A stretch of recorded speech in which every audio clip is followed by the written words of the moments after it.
years and live aboard the Tiangong for about 6 months. Shenzhou 18 is the 32nd flight mission of China's manned space program, which began over 30 years ago. Shenzhou 18 is the third manned mission of the Tiangong space station's application and development stage. And joining me here in the studio are Professor Yang Vice Chair of the International Astronautical Federation Space Transportation Committee, and Professor Sui Yanan, Associate Professor of the School of Aerospace Engineering in Tsinghua University. Welcome to you both. Pleasure to have you on. Now let's get the latest on the ground. We can go live to our correspondent Zheng Yibing joining us at the Jiuquan Satellite Launch Center. Great to see you there, Yibing. We are just less than 3 hours to go till the launch. What's the mood there? How's it going with the team? How are the taikonauts preparing for the launch? Well, yes, Chuyan, when we're talking about the atmosphere, well, we can see the answers from the faces of audiences around here in this Yuan Square. Well, they're so excited and happy. And today there were 2 spectator seats beside me. On my left side, there are audiences from the all working systems. They're waving the flowers and flags to each other, trying to cheer up for the Chinese taikonauts. And they are from also the children from the middle school and primary school of this area of the launch center. On the right side, there are also hundreds of people. They're mainly reporters and journalists, not only from China, but also from across the world. They're ready to record an exciting moment at the setting out of the Shenzhou 18 crew members. When we're talking about the Shenzhou 18 crew members, yesterday morning, we met them inside Wentiangge, the living compound for the Chinese taikonaut, to stay and work during their stay at the Jiuquan Satellite Launch Center. They are the commander Guangfu and crew member Li Cong and Li Guangsu. Well, yesterday we talked to them about a lot of the feelings and excitement. And another thing I want to share with you is we heard the 3 crew members have had a very good meal with delicious Chinese cuisines, including the steamed stuffed bun, which is called in Chinese 包子, which has the auspicious meaning the victory for this mission. Another thing I want to share with you is the big screen behind me in the distance. During the previous missions, we usually see the big posters showing the various Shenzhou mission, but this time we see it is replaced with a big LED screen. And it has 2 functions. On the one hand, it's going to show the new Shenzhou 18 crew members, and also it is going to provide audiences at Yuan Square with a live footage of the entire launch mission. So it is really good design.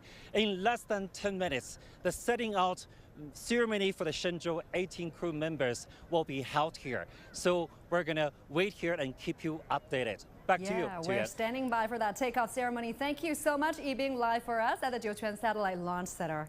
Now, to learn more about the spacecraft carrying out the Shenzhou 18 mission, our reporter Zheng Yibing talked to a senior researcher for the spacecraft system. The Shenzhou 18 is a 3rd manned spacecraft for mission to China's space station. It has the same design as Shenzhou 16, 17, and the following 19 spacecraft. From the general technical state, there are the orbital module, the re-entry module, and the propellant module.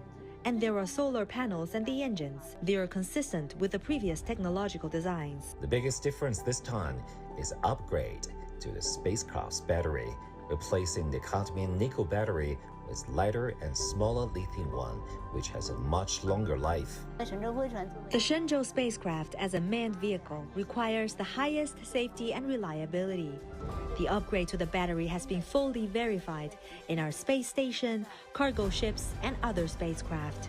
There were also small modifications, like a little more space for space science experiments. And Chen Tongxiang explained how Shenzhou 18's flight will go. It is the 7th manned flight for China's space station. After liftoff from Jiuquan, it will fly for 6.5 hours and make orbital transfer, and then the fast rendezvous and docking with the space station. Shenzhou 18 crew will rotate with Shenzhou 17 crew and stay in the station for 6 months and then return. For this mission, the Shenzhou spacecraft system has been working day and night to make sure the flight goes smoothly. 郑一斌 CDTN in Jiuquan Satellite Launch Center. For more, let's bring in our guests in the studio, Professor Yang and Professor Sui. So let me start with Professor Yang first. Another manned mission to the Tiangong space station.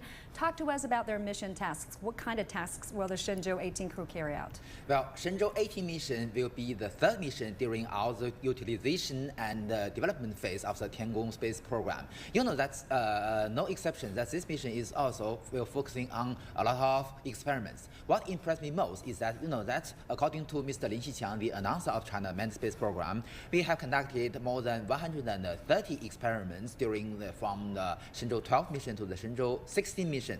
So you can see 5 missions, more than 130 experiments. But that this time for the Shenzhou 18 mission, a single mission, they will conduct more than 90 experiments. So you can see how intensive it is and how challenging it is. So I believe that this will be the most remarkable feature of this Shenzhou 18 mission. We will have more returns from their scientific research. And as we speak, we're looking at the live pictures from the Jiuquan Satellite Launch Center. That's a great view of the Wentiangge. This is where the astronauts live and work prior to the launch.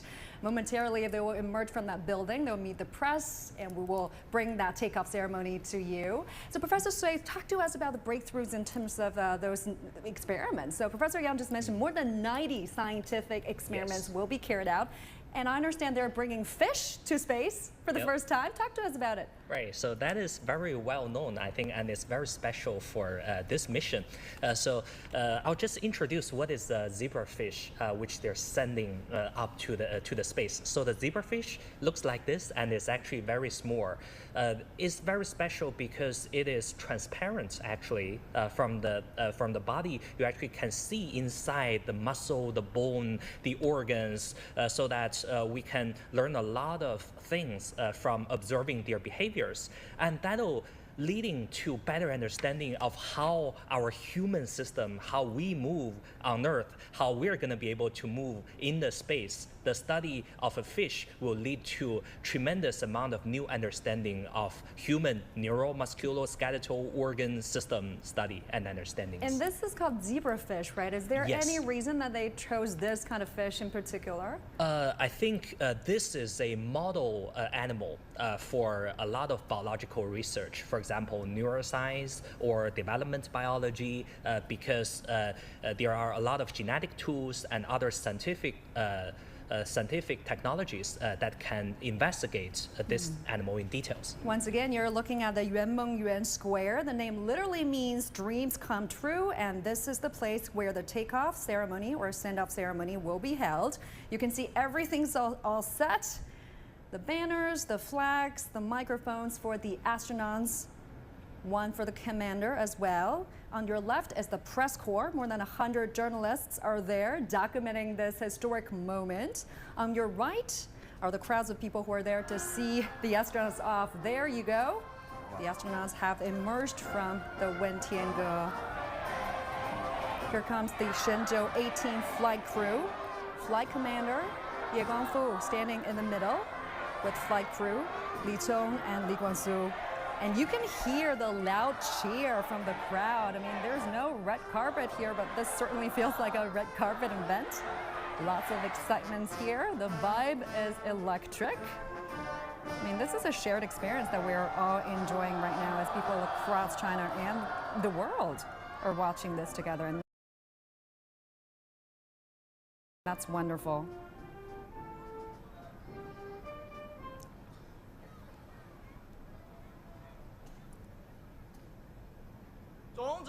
Comrade Commander-in-Chief, we are following the order to carry out Shenzhou 18 manned spaceflight mission. Now we are ready to go. Please indicate. Member of PLA Astronaut Corps, taikonaut, Guangfu, taikonaut, Cong, taikonaut, Guangsu. Proceed. Yes. Salute.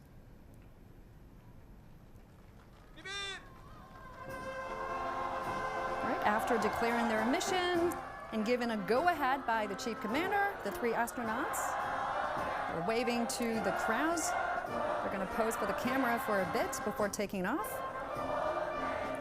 Really really a mix of veteran astronauts and newcomers, and quite a young team as well. All of them were born in the 80s, so they're in their 30s and 40s. Flight Commander Guangfu just got back from the space station about 2 years ago, but this will be his first time taking the role of flight commander. He's shouldering more responsibility this time. Was born in 1980. He's from Sichuan province in South China. Well, he had trained for 11 years before making that first trip to space in 2022. And flight engineer Li Cong was born in 1989. He is from Hebei province, used to be a fighter jet pilot, and became a taikonaut in 2020. Guess what? He once said in an interview he wanted to be a singer when he was little, so I bet he can sing really well. Then you've got Li Guangsu. He was born in 1987. Is from Jiangsu province, used to be a pilot from the Air Force as well, and became a taikonaut in 2020, just as Li Cong did. So the two had been training together for quite some time. That's Mr. Yang Liwei, the first astronaut in China has ever been to space. Crowds are cheering for them, wishing for them good luck and a smooth flight. They are waving to the crowd, smiling, big smile on their face, waving confidently. And they're hopping on that minibus, which will take them to the launch pad. It'll take about 15 minutes for the van to get to the launch pad. Looks to me they are in quite a good spirit there. A thumbs up for us. Once again, the second time for Mr. Guangfu there. I guess he is quite familiar with the drill, huh? Because, yeah.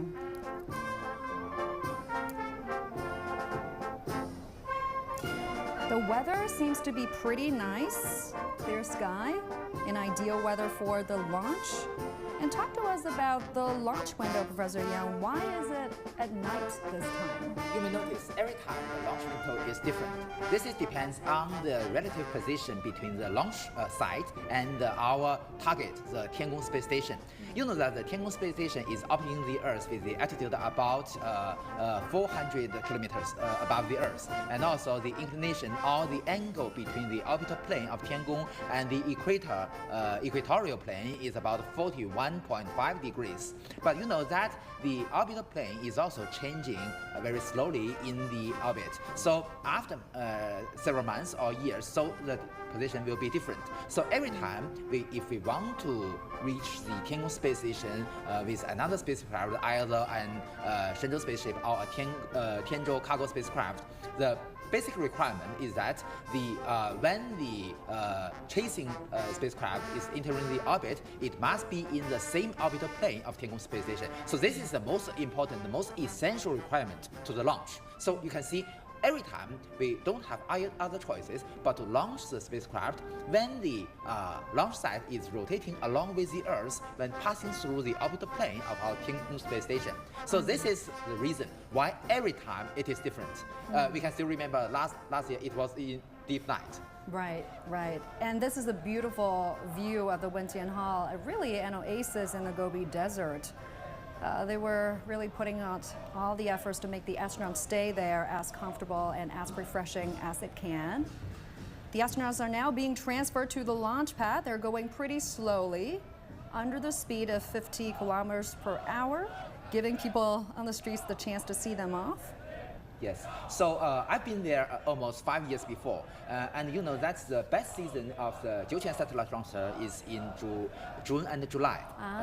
So that's very beautiful. You know, see the poplar forest. You know, I believe you've also been there before. You know that's the first time I saw the Milky Way with my naked eyes. Wow. So you can imagine how clear the sky is. But this season, you know that April, usually it is a sandy season. There are strong wind and also there are sometimes sandstorms. And you're looking at a landmark structure. This is called the Space Memorial Tower. It's more than 30 meters tall.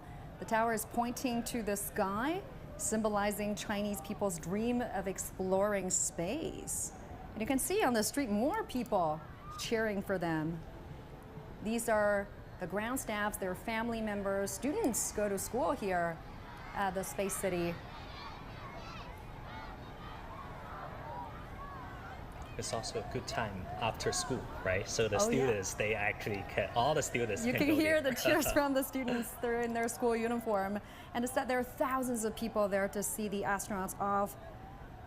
They also include representatives from different organizations. There's only about 7 to 8 kilometers from the Wentian Hall to the launch tower. It's not that far because they're going at a relatively slower speed. The whole trip is going to take 15 minutes or so. Yes, because you know that Jiuquan Satellite Launch Center is more than 1,000 kilometers to the west of Beijing. So you know that here in Beijing it's already in the evening, but still in the Jiuquan Satellite Launch Center it's still in the afternoon. So you can see it's still very bright. We can see the good view of the sightseeings of the near the Jiuquan Satellite Launch Center. Although it is in the Gobi Desert, you mentioned, but you know that it is in the, actually speaking, in the Alashan area of Inner Mongolia. So there are some Gobi Desert near, but also the terrain is very flat. So it is an ideal place for not only the launch, but also for the landing. Now that structure you're seeing is the Shenzhou Friendship Bridge, also known as the Rainbow Bridge by the locals. It's in the shape of a spaceship, symbolizing the brave spirit of the Shenzhou manned missions. Normally, what would be the schedule on a launch day for them before the launch? I mean, they must have had dinner by now, right? They had to put on the spacesuit, right? Yeah. They have to put on the suit 3 hours prior to you the know launch. that with the development of our technologies, it's already been very, very practical than before, and also we have already have very good experience on that. So their what the food they will eat has already been well prepared, and also will consider about their own their favorite. You mentioned that Mr. Guangfu is from Sichuan province, so I believe that he will have some maybe spicy food. They've also gone through what we call level 3 medical quarantine ahead of the launch. They have to keep a certain distance from people who have not been under quarantine, right? Exactly. So that's very, very necessary. So keep them healthy is very, very important to ensure the safety and also ensure the success of the whole mission. That's very, very important. So the quarantine is not only conducted before the flight, but also when they get back, because you know that their immune system will be relatively weak after they experience microgravity more than half a year. So the quarantine procedure after they came back is also necessary. Now, the Dongfeng Aerospace City is massive. You've been there, Professor. Yes.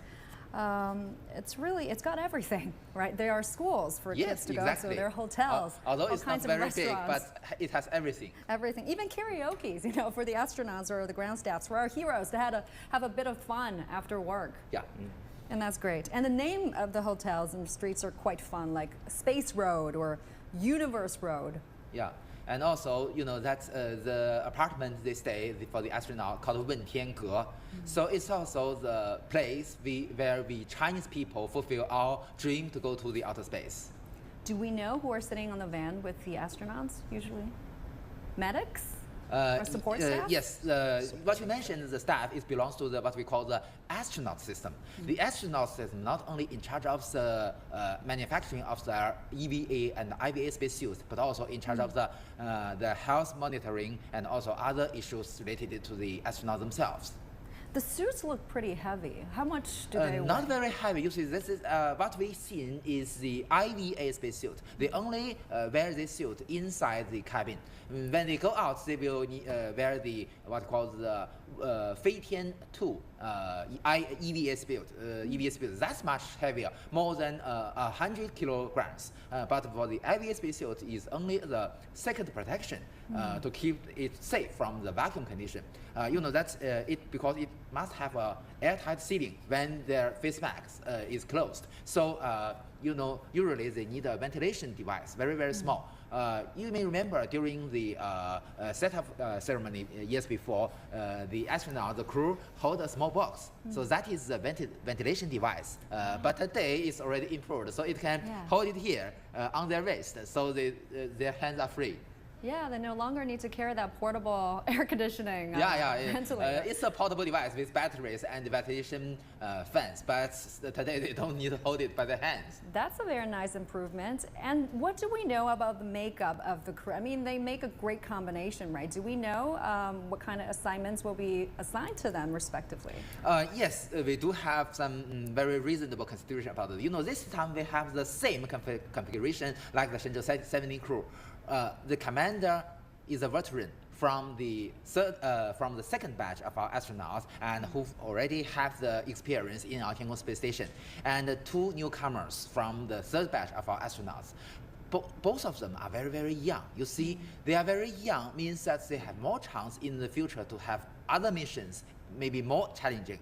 And because they've already have the experience in outer space for half a year today, so they are well trained and qualified for the future challenging missions. So this is the reason. And I believe after this Shenzhou 18 mission, the two newcomers will also become veterans, and they probably can also be chosen as a commander in the future missions. Do we know about their personalities? I mean, who's the one that likes to crack a few jokes? Who is the serious one? Well, you know, that's because you've met some of the astronauts you can read from before, you can read from the social media that there is a nickname of this crew. It is called a smooth crew, because you know that they cooperate so great, so you know that even with a very single gesture, the crew member can understand what the other one means. So you can see how perfect it works together.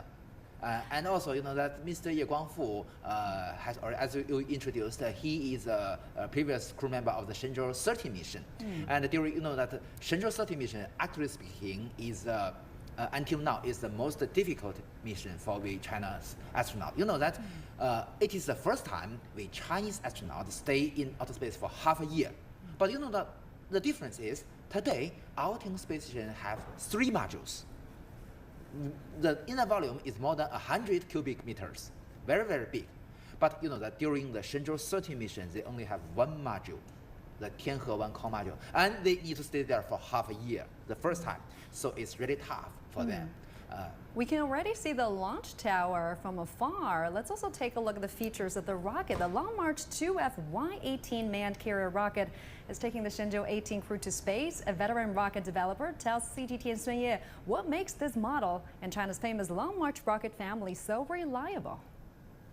Here at the Jiuquan Satellite Launch Center, there are all kinds of rockets and all kinds of rocket launches. There are Long March 4Cs, Long March 2Cs, Long March 2Ds, and many more.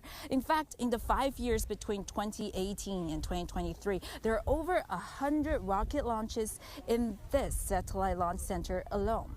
But whenever the Long March 2F manned carrier rocket rolls out, it is always a true phenomenon. Even here. 每一发任务都参与。 Liu Hailong, who has worked on the model for over 10 years, says the most important quality of Long March 2F rockets is this: they are the safest and extremely reliable. 可以说，什么叫做任何问题都能解决？就是我们。 We have every scenario sorted out. This model is designed and developed to meet all the needs of the carry-ons. We have plans for every hypothetical scenario of things going wrong. Taikonauts would be safe whatever happens. No problem can occur. 我们的航天员的安全。 它无论什么轨迹，它都是安全的。对不同的。 It is safe in whatever trajectory it follows, whatever heights it at, whatever speed it travels in. It will meet all safety requirements all the time. Liu also says the rocket gets better with each mission. In fact, it gets better drawing on the experiences of other Long March rocket missions. 因为我们长征火箭是一个家族。 The Long March rockets are one family. They belong in the same series. While the number of launches of our Long March 2F rocket is relatively few, we draw lessons from other tasks performed by the Long March series of rockets. This is also a fundamental reason for the improvement in technical status and even better reliability.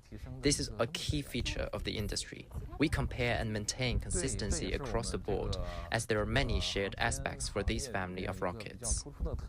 It's not just here at the Jiuquan Satellite Launch Center. Across China's several launch centers, we get the feeling that the space development is picking up speed fast. This year in 2024, China is planning around 100 rocket launches in total. That's including new models like Long March 6C and Long March 12. And later this year, there's another Long March 2F manned carrier rocket that will launch from here, the Jiuquan Satellite Launch Center. 孙烨，CGTN 酒泉甘肃 Province. As you can see in that live picture, the Shenzhou 18 crew is being transported to the launch pad. They're getting really close. And talk to us more about the rocket, Professor Sui. So the chief designer of the Long March 2F rocket actually went to the same university as you did, right? You guys all went to Tsinghua University, and you've actually met him before. Talk to us about it. I actually met her, I think, when she go back on campus to give talks to introduce her work. Yeah, the reporters introduced quite a few different rockets, but still the Long March 2F is the most stable and is the very good one. So we choose that for the manned spaceship. Those events, yeah. So over the years, I think it's about 25 years of the development and the use of this Long March 2F rockets. During the years, the system is actually keep improving. You know that for spaceships, for rockets, we're not gonna make, say, very tremendous new designs from time to time. We're gonna have incremental, step-by-step improvements of the system. Yeah, so over the years, we see the engines keep improving, the structure, reliability, and the materials keep improving, the electronics getting better and better, and also in recent year, the level of autonomy or intelligent control is increasing also pretty fast. Yeah. So yeah, over the years, a number of upgrades has been made to the rocket, right, to improve its reliability and safety of a launch. And in fact, this rocket has never failed a crewed mission before. The escape tower has never been used, and that's a really good tracking record, isn't it, Professor? Exactly. You see, Qiuyan, you know that's the Long March 2F is what we call a 2.5-stage rocket. So it is a mid-sized rocket with the core stage have a diameter of 3.35 meters, which was widely used by the Long March 2, Long March 3, and the Long March 4 series in China. And you know that's the it also has 4 boosters, each with a diameter of 2.25 meters. So this is you can see the crew has arrived at the launch pad, waving to cameras. They will be going into that elevator that's going to take them to the 9th floor at the launch tower. The launch tower hasn't fully opened, so you cannot see the rockets just yet. But later, as we get close to the launch, the retractable platforms will open up, revealing the rocket. So together with them, you will see the ground team from 2 systems mainly. One from the what we already discussed, the astronaut system, who are in charge of carrying the health conditions of the astronauts, maintenance of the IVA spacesuits, and also we have the team from the spaceship system. So they will help the astronauts to configure the status of the spacecraft and also check if everything is okay. Yeah, and the launch tower is made of steel to withstand extreme forces during a rocket launch, so it's said to be extremely stable. The astronauts are in an explosion-proof elevator as well. And you can see the white tube, right? That's an escape tube, isn't it? Emergency escape tube. Yes, exactly. Not only the astronauts, but also, you know, that the ground staff, if anything wrong happens, you know, that at this moment, it's already begin, I believe that maybe completes the fueling procedure. It's full of propellant, so very, very dangerous. And also, you know, that's the, what you mentioned, the escape tower is actually is a solid rocket motor. So also full of explosives. So if anything wrong happened, the ground staff and the astronaut can escape from the from this tube and go very, very fast descent to a closer place, which keeps them safe. Yeah, we're about 2.5 hours from liftoff. We can see some ground staffs are still working at the tower. What are some of the major tasks that are being conducted now at the launch tower? Yeah, part of the team from the rocket system. So that they still have a lot of work to ensure not only the safety and also the normal condition of the rocket itself, but also that some of the ground staff belongs to the launch site system. That the launch complex we are talking about is also very, very complex. The launch tower have many critical actions during the whole launch procedure. For instance, as you already mentioned, the rotational platforms must be opened one by one. And that the motors must be in good condition. And also, you may notice that there are many arms close to the rocket. So there are also many pipes. Oh, the astronauts already reached the first near the entrance of the spacecraft. Yeah. Yep, that's a shot at the entrance. This is the waiting area. So the 3 astronauts will be sitting here for a few minutes, patiently waiting for their final checkups. They're taking their seats there, and there will be supporting staff helping them, taking off protective boots and giving gloves to them.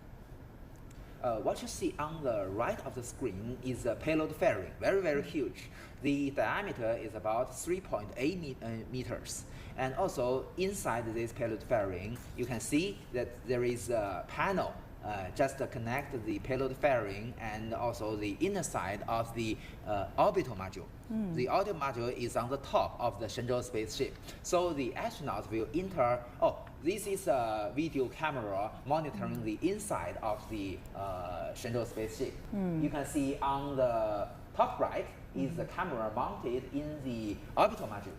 And on the bottom right is the camera monitoring the re-entry capsule. You can see the 3 seats. And also, that they must enter the Shenzhou spaceship from the orbital module and then go down to their seats. Normally, what kind of final checkups do they go through at this stage?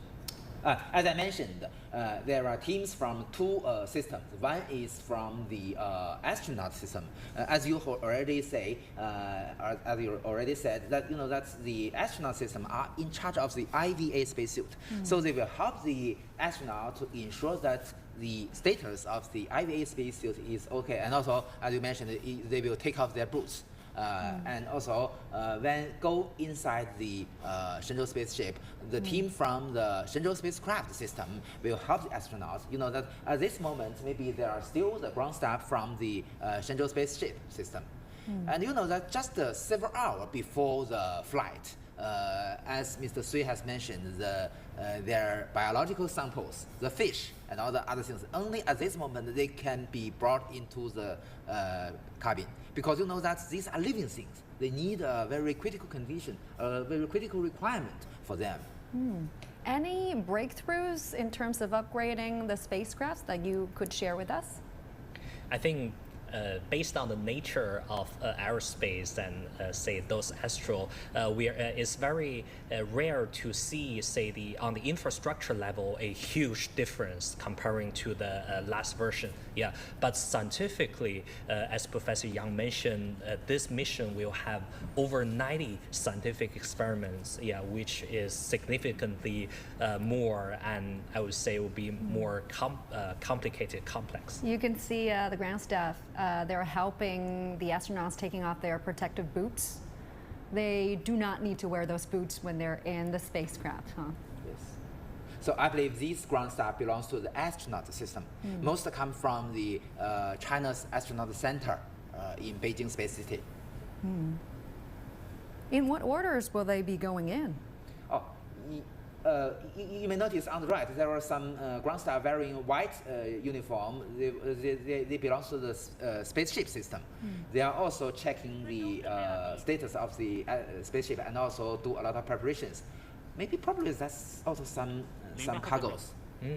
So we're hearing words. They will be entering the spacecraft in about 5 minutes. usually just before the flight, maybe also at this moment, the host system also repeating some rehearsal or some simulation of the flight procedure. So maybe not only one time, maybe several times to ensure that the whole procedure goes very smoothly.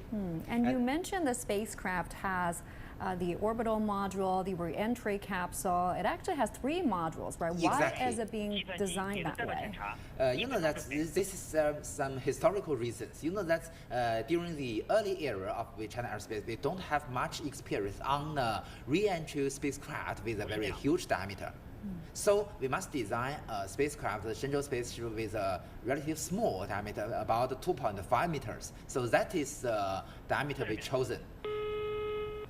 Okay, what we heard is a simulation of the flight. And you know that because the T-minus 30 degrees, 30 seconds during the simulation. They are going through everything exactly. except for the final step. And you know that because at that era, 2.5 meters is already, for Earth, is already very big. But for the astronauts, it's really, really narrow for 3 people. So we don't have choice but to make another module to provide additional space for the astronauts in outer space. So that is the reason. That's the mock countdown. Yeah, a simulation, not the real one. Yeah, it's a test. Yeah. Looks like everything is going good. And the voice we heard is report the real liftoff moment, because you know that the China choose a different system comparing with other countries. The time 0 in other countries with the moment of liftoff, but in China, 0 means ignition, so it's different. So that is the reason every time after the liftoff, so you may hear this voice to report the real liftoff time. And I guess that'll be a very exciting moment for the 2 new astronauts that'll be soon board the spacecraft for their mission. What kind of trainings do these astronauts go through, Professor Sui? Do we know? They actually need to go through a lot of training procedures, ranging from the study of basic math, mechanics, science, and also physical trainings. And because you see, in the space for 6 months or so, they basically need to do everything by themselves. Yeah, they need to know the equipments very well. They need to know how to do the scientific experiments. They need to be able to deal with any type of emergencies. All of these need to be trained before the launch of this mission. And talk to us more about their lives in space, right? Do they have a daily routine in space? I mean, what factors are taken into consideration I think creating such routine? Yeah, it's going to be different from our daily living on Earth, but they still need to keep their clock, their biological clock, right? So as Professor Yang mentioned, they've already had their dinner. They're not gonna have dinner right now or at say 7 p.m. or something. Before the launch, they're trying to fit their new biological clock. Yeah, just like that. If we are flying to Europe, we are gonna have a time difference. They're gonna fit their time difference and their new clock in space right before the launch of the mission. Yeah, they probably have to stay up all night today. Not exactly. You see that they will only stay in the Shenzhou spacecraft for 6.5 hours before the docking. So we've already choose the faster rendezvous and docking. The astronauts today is already very, very convenient than before. You know that during the first crewed rendezvous and docking mission in the Shenzhou 9 mission and the Shenzhou 10 mission, the astronauts need to stay in the Shenzhou spacecraft for about 2 days. So that's a little bit tough because you know that the inner volume is really, really small, very, very narrow space. So not so comfortable when they compare with their time in the space station. And it is very interesting, you know, that in other countries, especially since the start of the manned space era, you know that they have formed the tradition. The male astronauts will, during their trip from their hotel to the launch pad, they will stop in a certain point and pee to the view of the ground vehicle. So they've already formed this tradition since Gagarin, the first flight. And what kind of impact will it have on the astronauts living in space for 6 months? Actually speaking, they will face this very crucial condition, and we must be well considered and well trained for this. The first one is the loss of bones, because of you don't have any stimulation from the gravity, so your bones will be weaker and weaker, and not only your bones, but also your cardiovascular system and muscles and your neural system. So we must be well trained for that. So the physical exercise is extremely important for the astronaut to keep them healthy and to ensure their safety, especially during the return. Because you know that not only during the liftoff, but also during the return, they will experience the G-forces normally about 3 to 4 times your greater than your own mass, and also the intensive vibration will also they must adapt that and be well trained about that. And they can work out there up in space, Absolutely. right? They have treadmills up there. But you know that's yes, and also you know that the challenge is the training is not only solving the problem you met during the normal process, and also it's more tough to training of the abnormal cases. For instance, what I mentioned, the G-forces in emergency escape will reach to about 8 to 10 times your own mass. So you can see how tough it is. And for the, you know, that's all the 3 crew members are chosen as categorized as the pilots. For the pilots, not only you must be normal during this 8 to 10 G, but also they must have the capability to do any operations at these circumstances. So that's a real, very tough, challenging training for them. Moreover, you see, they can survive at least for 2 days in a very, very unfriendly environment. For instance, they were trained in the Badan-Jilin desert for 2 days. Every member, no exception, can survive. They only have very limited supplies. So this training are also very necessary. And what else has been done on the front of health management for the crew? Yeah, they actually need to go through, as we mentioned, their quarantine is actually trying to keep them healthy before the launch. And before that, they actually have good diet, good healthy training, and sports training, and a lot of different, say, medication observations, monitoring, making sure that they are healthy. Yeah, because when they are in the space, they can only have telemedicine with our medical doctors on Earth, right? So a lot of treatments will not be available in the space. So they do have medical support when they're up there? Yes, not only during their flight in the orbit, but also before and after the flight. So the medical team is a very big team, not only monitoring their biological parameters, but also doing a lot of things such as, for instance, design such as you mentioned, the diet, and also their daily schedule. Usually, you know, that just when the time is close to their return, they will increase their exercise every day. Because you know that after half the year in orbit, even if you already have so much exercise, and even if you will have a very good nutrition, but still you need to enhance your bones, your strength, your muscles during the return procedure. Because you must face not only the normal return, also the G-forces will be 3 to 4 G. But you know, in abnormal cases, it will be very, very tough for them. And my friends, Miss Yi Yan from Korea, also there you have it. I think this is one of the astronauts. I think this is Li Guangsu standing up. Li Guangsu. 03. 03. 03. The code is 03. He will enter first because the commander needs to sit in the middle, so he must be the last one. So Li Guangsu is sliding in to this is the orbital module, and then he will descend to the re-entry module. You know that every time they have some personal private belongings. Mr. Li Guangsu mentioned that he will borrow some toys of his kid. Oh, that's sweet. Yeah, you can see that the ground staff from probably the Shenzhou spaceship system in the orbital module help the astronauts. It's not easy to get in, huh? Yes, exactly. Very, very, you can see very, very narrow space. Now this is a camera in the re-entry capsule. In the middle is the seat of the commander. So he will go first, reach this, we usually call this basin. Each basin is designed according to their personal body shape. Yes, exactly. It's not that easy to walk in that space So suit. Mr. Li Guangsu will sit in the basin close to the camera on the left. Yeah. After him, next up is Mr. Li Cong. Yes. Well, Ye Guangfu waits for his turn. You know that Mr. Li Cong has. 景山报告。我是北京景山请讲。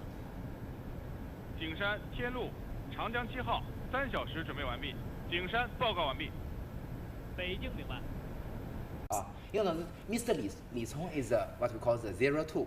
02 has a very important task. What is it? Yeah.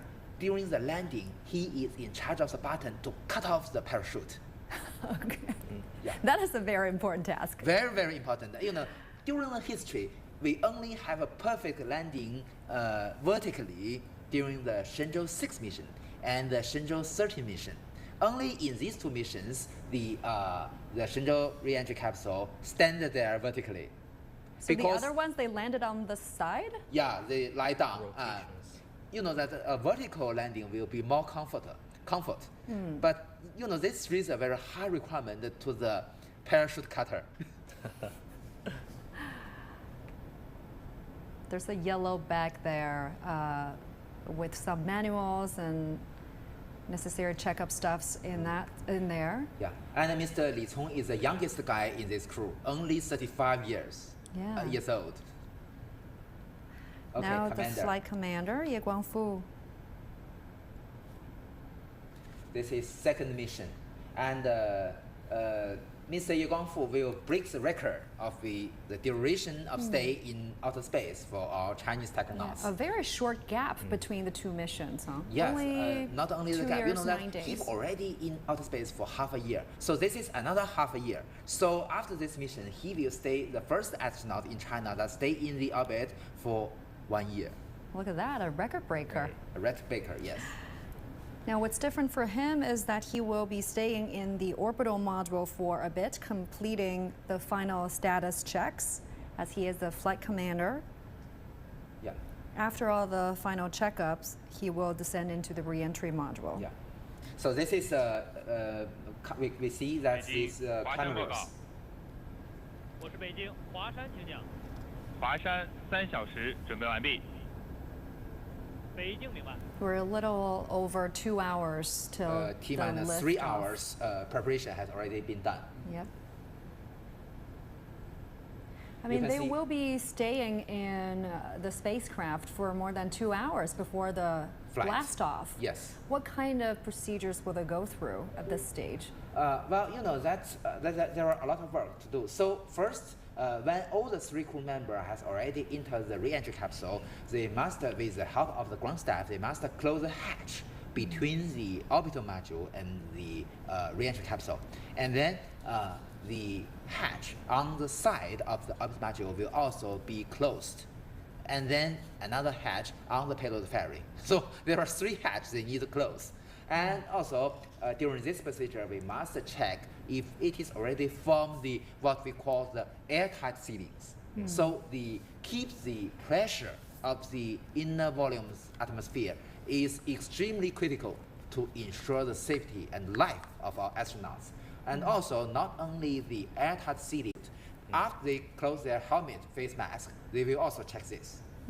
So on your right, we are seeing a great look of what's inside the re-entry module. That is where the 3 astronauts will be staying. Talk to us more about what are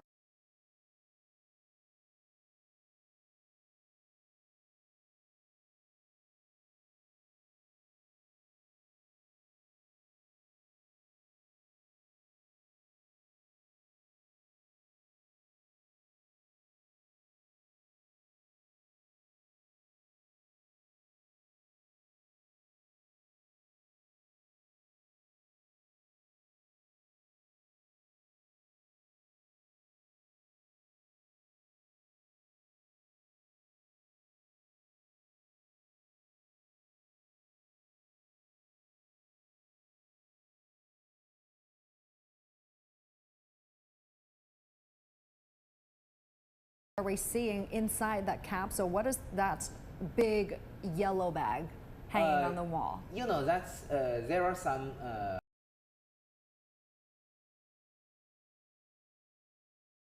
in the Yellow Sea or near the Bohai.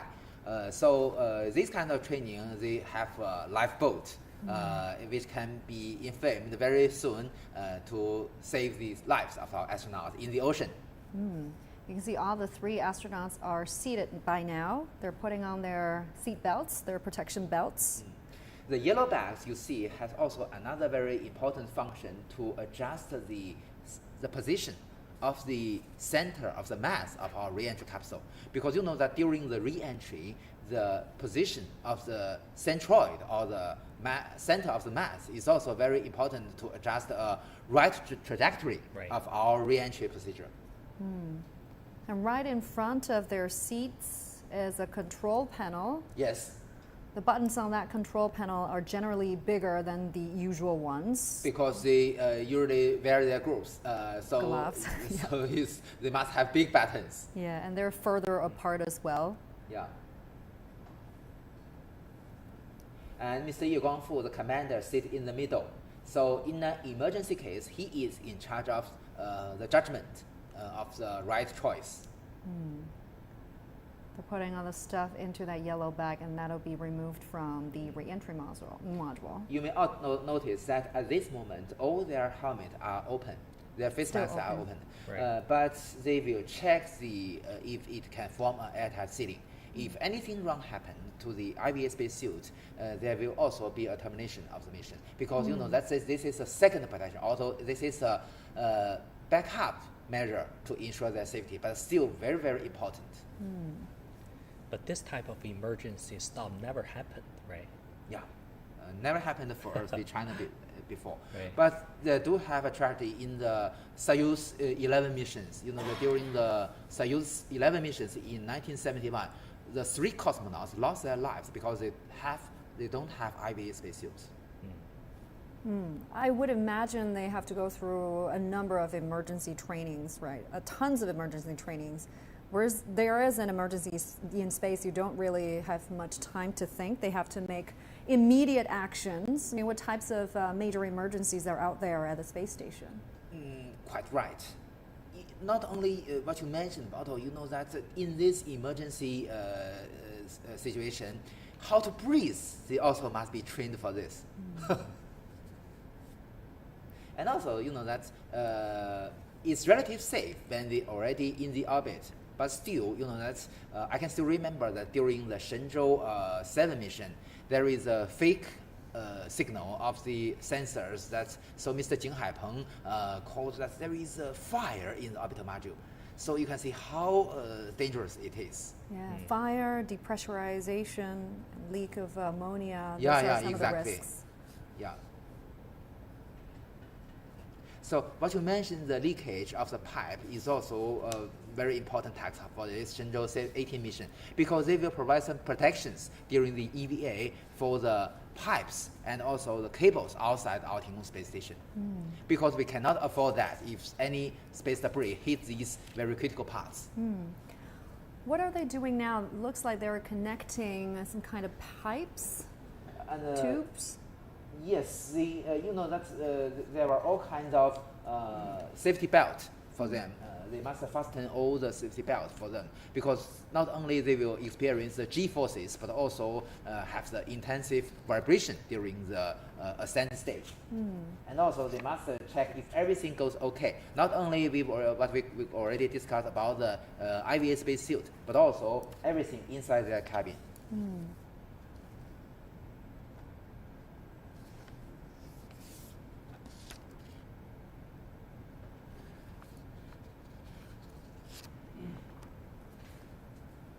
You can see there are all kinds of instruments around them. We just heard the voice that the ground team is checking the theoretical trajectory of the rocket. So it is normal.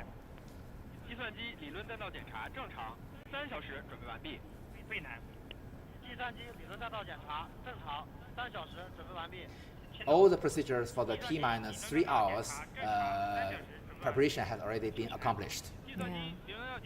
Actually, in about 3 to 4 minutes, it's going to be T-minus 2 hours. We're getting closer to the blast off. 计算机理论弹道检查正常，3小时准备完毕。天仓，3小时准备完毕。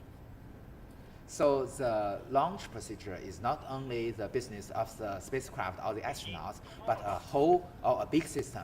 The whole system includes not only the launch site, the Shenzhou spacecraft, the rocket, but also the telemetry control and also other communication stations in China, and also some of space tracking ships in the Pacific Ocean. Do they have entertainment activities other than work? Do they have off days when they're in space? Well, you see that I can still remember that Mr. Guangfu, you know that he's a former crew member of the Shenzhou 30 mission. I can still remember that during the just several hours before the Shenzhou 30 mission, Yaping, who is also the crew member of the Shenzhou 30 mission, just posted in the WeChat moment. It is a good entertainment for her. Oh, yeah. But this also shows that she's full of confidence. Even at this moment, she can post the WeChat moment. Oh yeah. Yeah. Oh, look at that long stick Guangfu is using. So that's because you know that will be fastened the seat belt in the basin, and if they want to push the buttons, they use this one. What kind of food will they have up there? Do they get to choose their own meal plans? They also have food inside this re-entry capsule, but they don't have the heaters to eat the hot food at this stage, because that's the what we call a kitchen is in the orbital module. So only when they already come into the orbit and open the hatch between the orbital module and the re-entry capsule, at this moment they can have some hot food. And I suppose they cannot take showers when they're up there, huh? Not only during this flight in the Shenzhou spaceship, but also no chance in the space station. They will wipe their skin. Sponge bath. Yeah, exactly.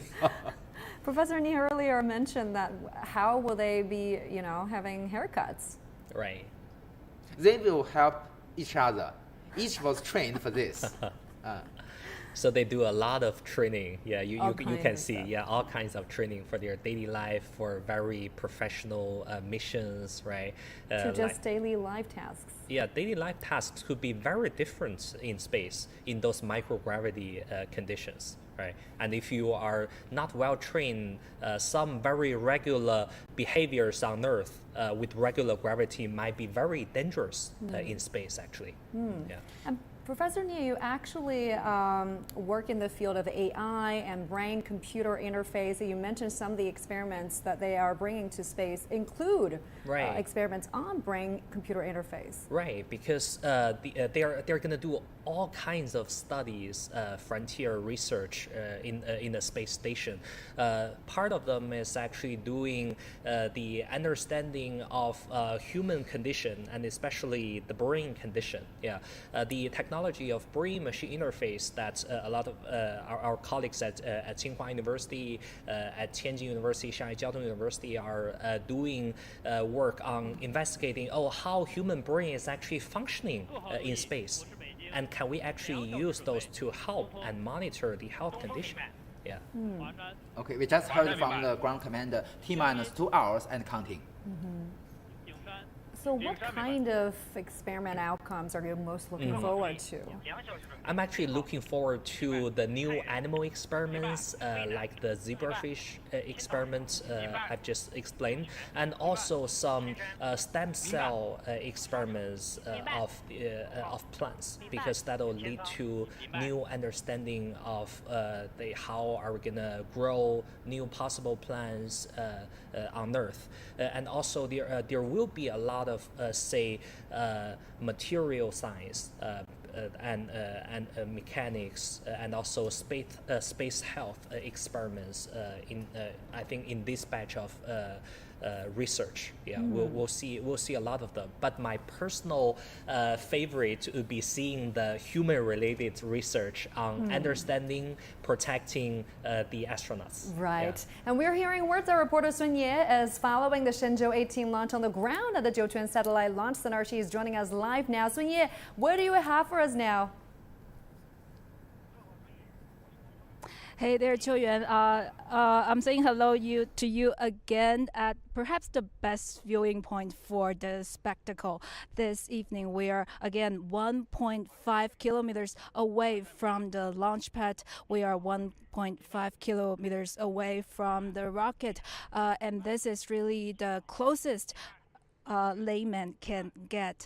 But still, as you see, the rocket is still wrapped in those rotation platforms. It's still protected. As the launch gets even nearer, those rotation platforms will unwrap one by one. Now, as you already know, the taikonauts, they are getting into the Shenzhou spaceship I think right now. And even if we cannot see the spaceship, we have someone who can tell us all about the Shenzhou spaceship, even with her eyes closed. Now we have Miss Luo Guqing. She's with China Academy of Space Technology, and it's a really rare privilege to have her here while on mission. 谢谢您，罗老师来参加我们这个直播哈。我们现在其实看不到这个神舟飞船，但是应该说航天员已经进去了，他们在飞船里面现在感觉会是什么样？ How are they feeling right now? 现在正在是应该是 right 现在这个时间，3位航天员已经进去了。 The three takonauts already inside 神舟飞船的辅助人员已经进去了。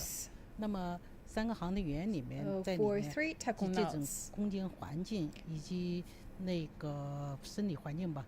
They have well prepared, and also during the design phase, we also had a thorough consideration about the living condition and also the whole temperature inside around 26 degrees, and also the humidity is also quite nice. So it's similar as we stay inside the room. So we believe the takonauts actually feel nothing different from the ground.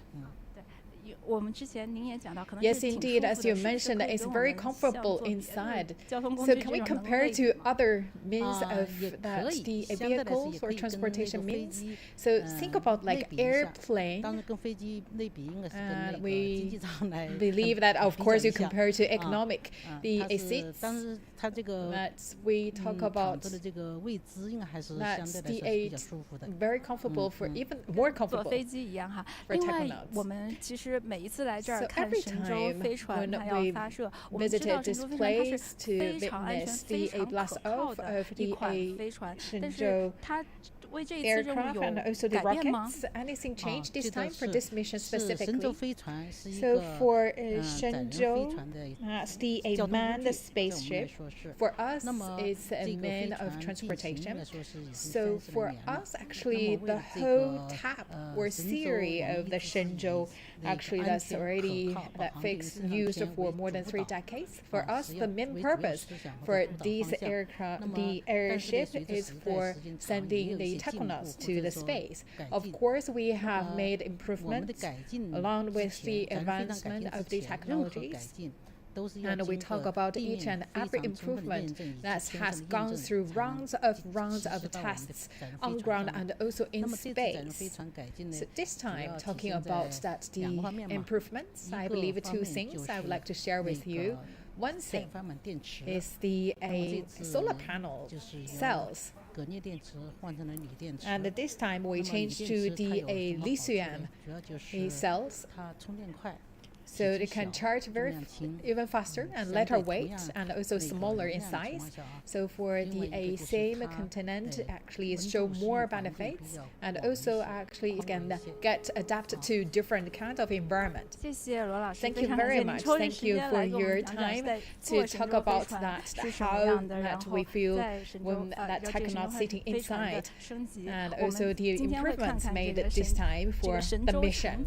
And we will very soon see that the takonauts will be in the space and wait for their feelings to share with us. Thank you very much. Now, Ms. Luo, just share with us what does it feels like to be riding in that spaceship. Now, earlier we've also talked to a rocket expert, and he said that riding the Long March 2F manned carrier rocket, it's something like driving or staying in a Mercedes-Benz. It's comfortable, it's smooth.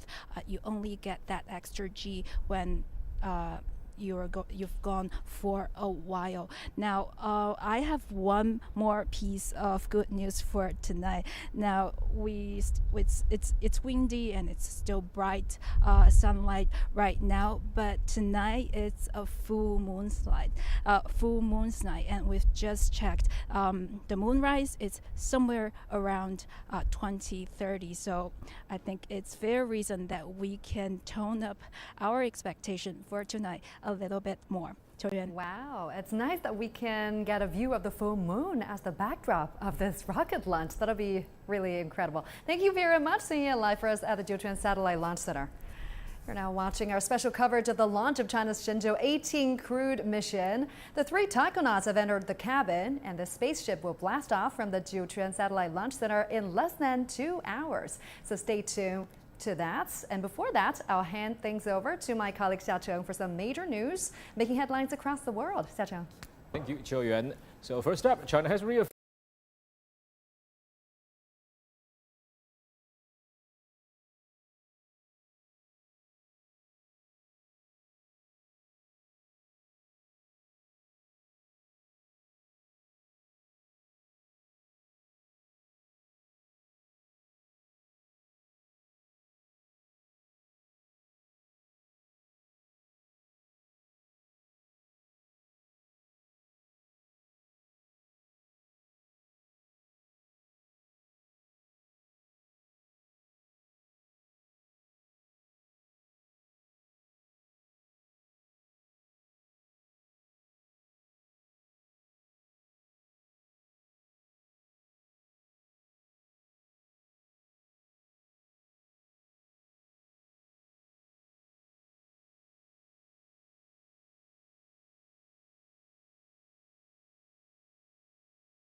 lots of people tuning in from absolutely all over the world. It's great having you all here. We got Steve in Houston, Texas.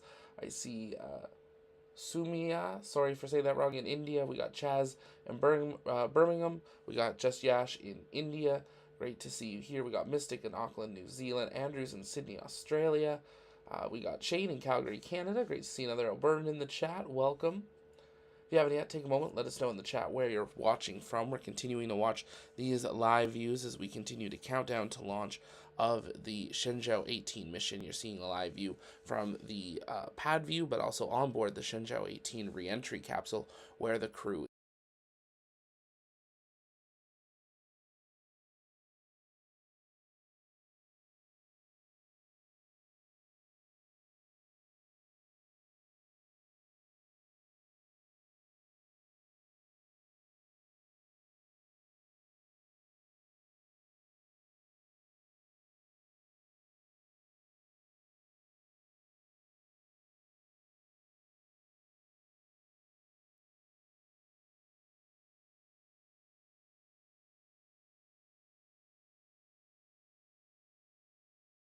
welcome.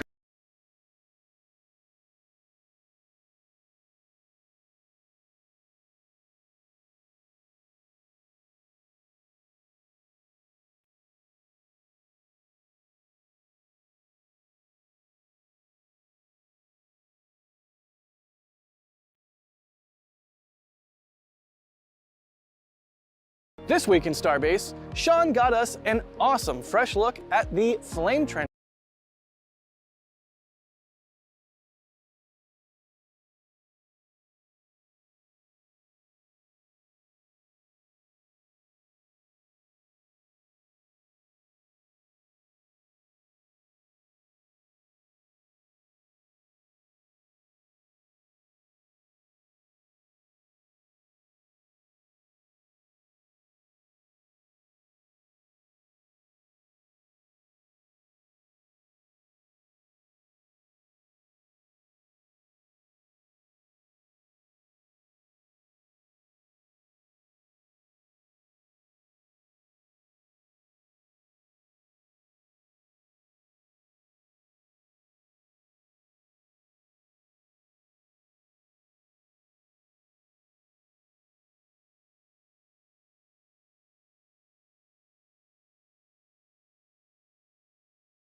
分离点参数已发出，东风。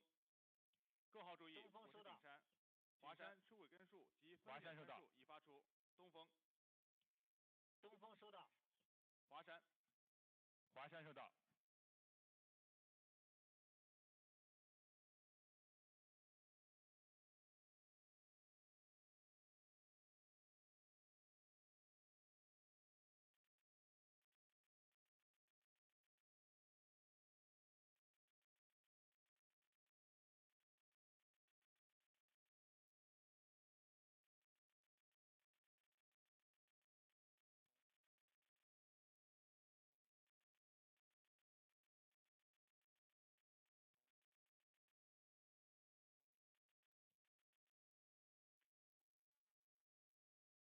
各号注意，我是东风，各号请收集第一次综合检查情况。景山，各号注意。景山明白。我是东风。华山，各号请。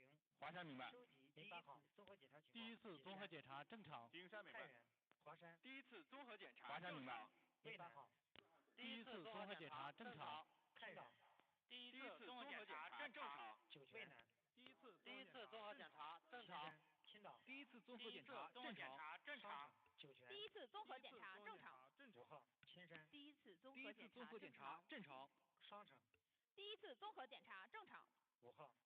第一次综合检查正常。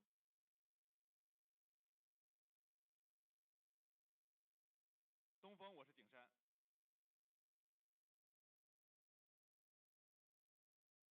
东风，我是景山。我是东风，景山请讲。景山、江阴、天路及长江7号第一次综合检查正常。东风明白。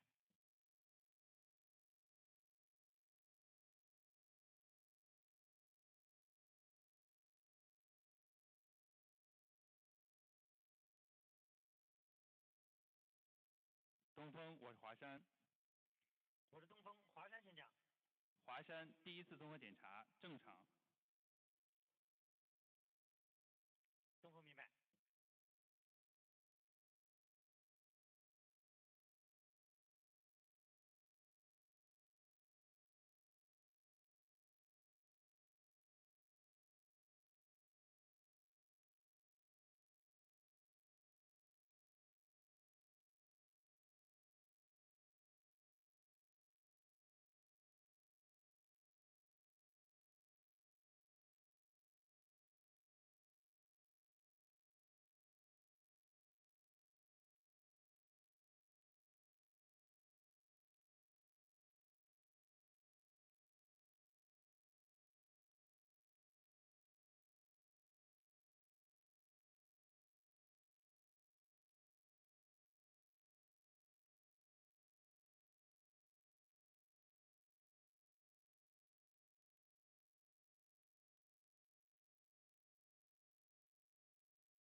我是东风，收集航天员进舱后话音检查准备情况，北京。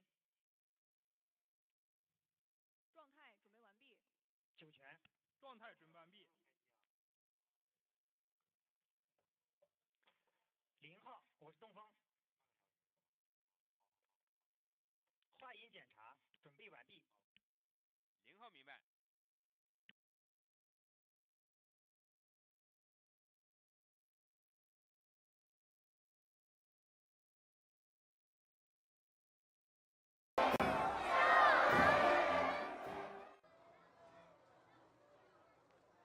航天员叶光富，航天员李聪，航天员李广苏，出发！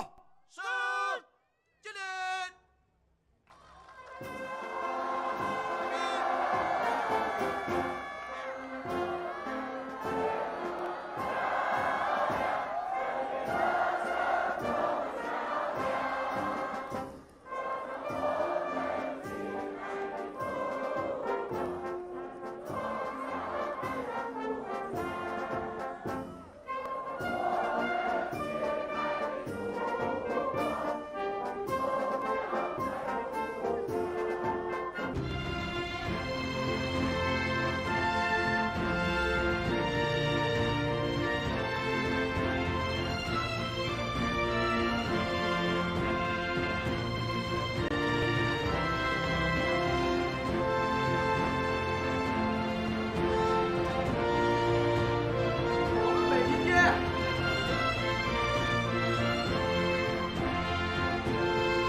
东风，我是0号，航天员进舱后换衣检查正常。东风明白。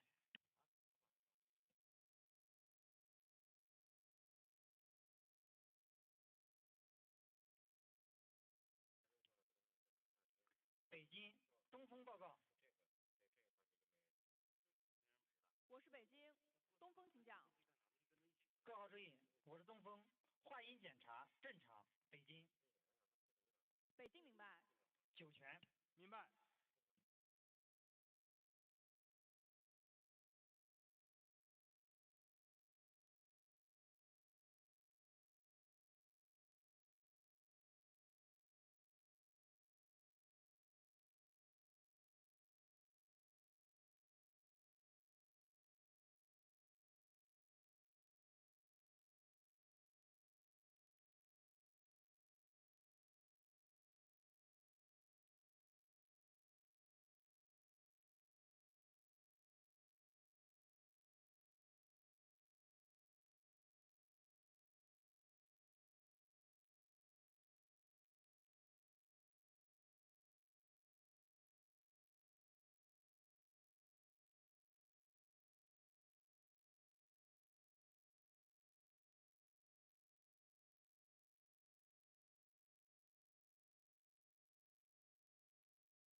否明白？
山报告。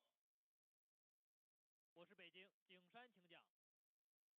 景山报告测量船当前海况及2小时准备情况。长江7号海况4级，浪高1.5米，风力2级，能见度15公里。景山、天路、长江7号2小时准备完毕。景山报告完毕。北京明白。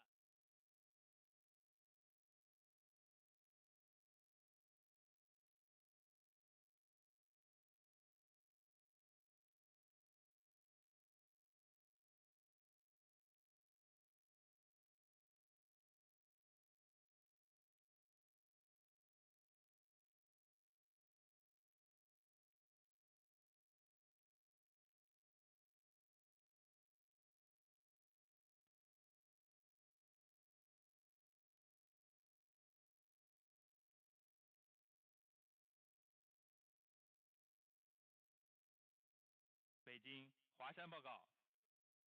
我是北京，华山请讲。华山2小时准备完毕。北京明白。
报告注意，收集2小时准备情况。0号。2小时准备完毕。太原。2小时准备完毕。渭南。2小时准备完毕。青岛。2小时准备完毕。酒泉。2小时准备完毕。青山。2小时准备完毕。双城。2小时准备完毕。 5号。2小时准备完毕。天桑。2小时准备完毕。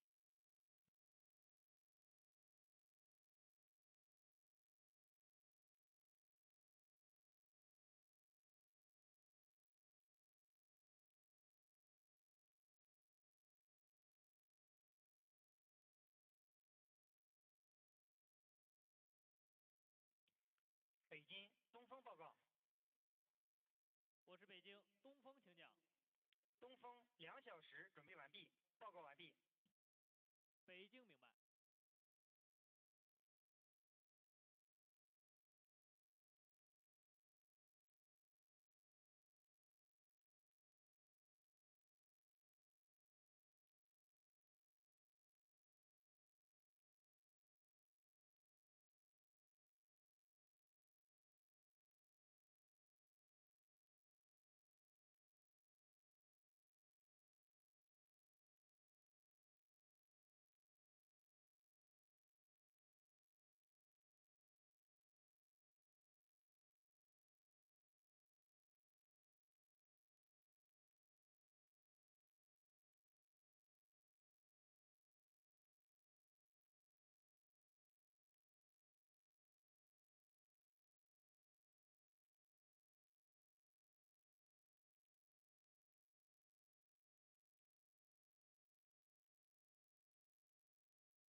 Important point for the launch procedure. You see now on the right of the screen is the camera, video camera mounted in the re-entry capsule. And you can see that all the 3 crew members of the Shenzhou 18 have already been ready. That is and now you can see the launch service tower. You may notice that at this moment... Got to mention the call out. Yes. It's now and officially you may know that it's less very than interesting. 1 hour to Look, go. The top platform, there are 4 platforms on the launch service tower, but the one on top has already been rotated, opened. So you may notice that at this moment, the emergency escape tower has opened to the space. So if anything wrong happened, we can use the emergency escape system to save the lives of our astronauts. What kind of procedures have been completed by now? I mean, have the hatch been closed? I believe at this moment, all the hatches has already been closed and the airtight ceilings has already been attached. And at this moment, they still have some ground staff, either from the astronaut system or from the mainly from the Shenzhou spaceship systems, still do some logistics for the launch. And just several minutes later, all of them is withdrawn from the launch complex. But at this moment, still, as you mentioned, the checking is still going on. So there are, millions of parts and components in the carrier rocket and also in the Shenzhou spaceships. So we must ensure the reliability and the proper procedure of every subsystem. So the checking are very, very necessary for different systems. So this is still going on. Yeah, weather looks quite nice. We've got clear sky. It's getting dark. And for more details at what's happening there at the launch site, we can go live to our reporter, Sun Ye, live for us near the launch pad. Sun Ye, bring us the latest. What is happening right now? Hey there, Qiu Yuan. Hello again from 1.5 kilometers from the launch pad. I have to break a bit of sad news to you. Remember, we were talking about today is a full moon's day and the moonrise is somewhere near 9 o'clock in the evening. Now we just checked the weather, the clouds, they're kind of too cloudy, so we're not necessarily going to see the moon tonight, but we'll wait. We are still keeping our hopes high. But in the moment since we last talked, we also talked to an expert, and he said the 3 taikonauts now in the capsule, they're doing just fine. They're monitoring the Shenzhou 18 crew's heart rates, they're breathing, and they're calm, and they are fine. Now, the experts say today's taikonauts, they're essentially responsible and expected to do everything their predecessors have done and more. And this year, we really get a sense of what that more really means. Now, China Manned Space Agency said yesterday that today's active taikonauts, as well as future taikonauts, including the 4th generation of taikonauts that's already being selected. These people, they're not going to only work for China's space station, they're also going to be preparing for China's manned lunar missions. And those manned lunar missions means a whole different set of skills required of Chinese taikonauts.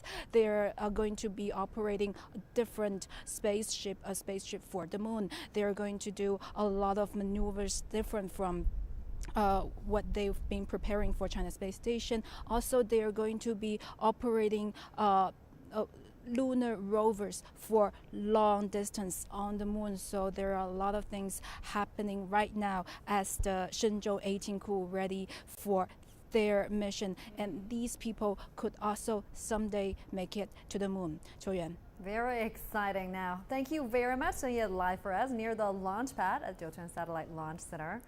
We're officially less than 1 hour to go till the liftoff, and to learn more about the spacecraft carrying the Shenzhou 18 mission, reporter Zheng Yibin talked to a senior researcher for the spacecraft system. The Shenzhou 18 is a 3rd manned spacecraft for mission to China Space Station. It has the same design as Shenzhou 16, 17, and the following 19 spacecraft. From the general technical state, there are the orbital module, the re-entry module, and the propellant module. And there are solar panels and the engines. They are consistent with the previous technological designs. The biggest difference this time is upgrade to the spacecraft's battery, replacing the cadmium nickel battery with lighter and smaller lithium one, which has a much longer life. The Shenzhou spacecraft as a manned vehicle requires the highest safety and reliability. The upgrade to the battery has been fully verified in our space station, cargo ships, and other spacecraft.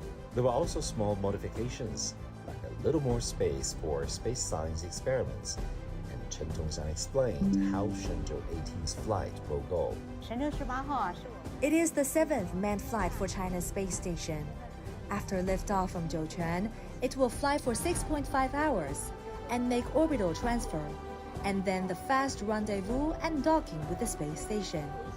Shenzhou 18 crew will rotate with Shenzhou 17 crew and stay in the station for 6 months and then return. For this mission, the Shenzhou spacecraft system has been working day and night to make sure the flight goes smoothly. Zheng Yibing, CDTN in Jiuquan Satellite Launch Center. We'll bring you more details and live coverage of the launch later this hour. But before that, I'll hand you over now to my colleague Xia Cheng for some of the top news making headlines around the world. Xia Cheng. Thank you, Qiu Yuan. First up, Chinese President Xi Jinping has called for building world-class military medical universities to serve Chinese troops. He made the remarks during a visit to the Army Medical University in Chongqing, southwest China. He said the university is an important part of the nation's military medical system.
风，各号请收集第2次综合检查情况。景山。景山明白。华山。华山明白。08号。第2次综合检查正常。太原。第2次综合检查正常。渭南。第2次综合检查正常。青岛。第2次综合检查正常。酒泉。第2次综合检查正常。千山。第2次综合检查正常。双城。第2次综合检查正常。5号。第2次综合检查正常。东风，我是华山。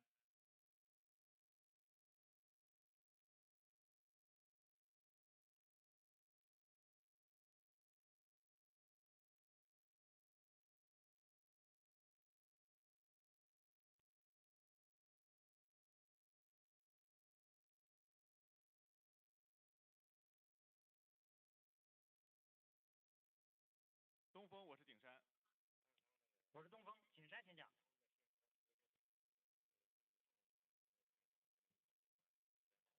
我是东风，景山请讲。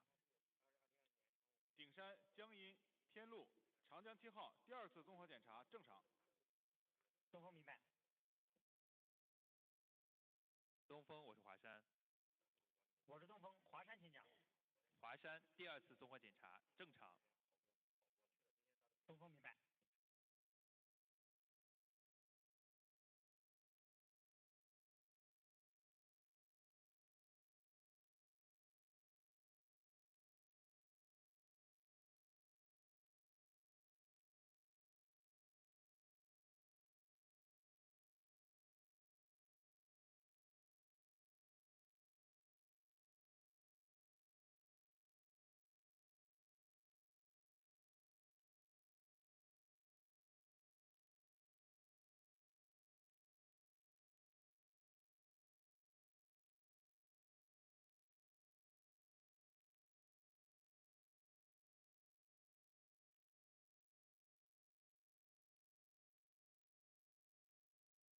要完成哪些重要的工作？大水里测控区承担火箭飞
山报告。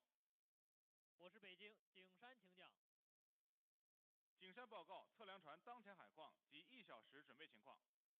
长江7号海况4级，浪高1.5米，风力2级，能见度15公里。景山天路长江7号1小时准备完毕。景山报告完毕。北京明白。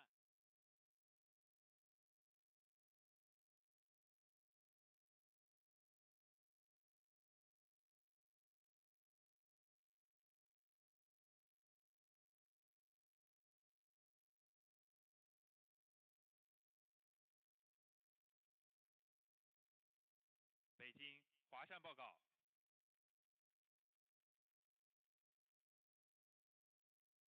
我是北京华山，请讲。华山1小时准备完毕。1小时准备完毕。北京明白。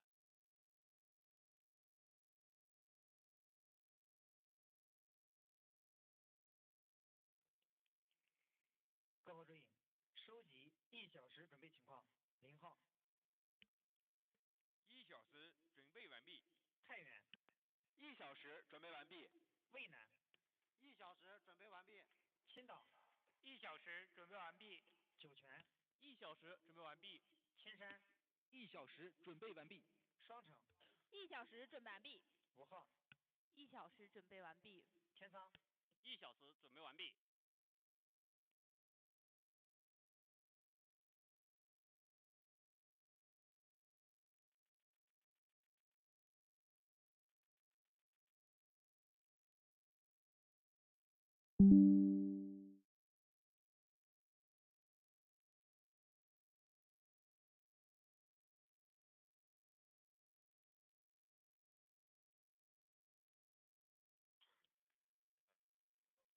北京东风报告。我是北京东风，请讲。东风1小时准备完毕，报告完毕。北京明白。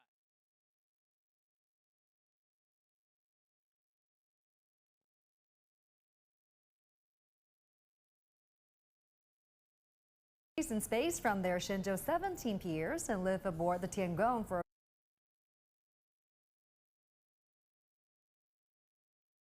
东风，我是北京。东风到。全区各号1小时准备完毕，30分钟准备及后续口令由你下达。东风。about 6 months. Well, Shenzhou 18 is the 32nd flight mission of China's manned space program, which began over 30 years ago. The spacecraft is the third manned mission of the Tiangong space station's application and development stage. The Shenzhou 18 crew has been unveiled, and the departure hour for China's space station is also set. Our Sonia has the latest.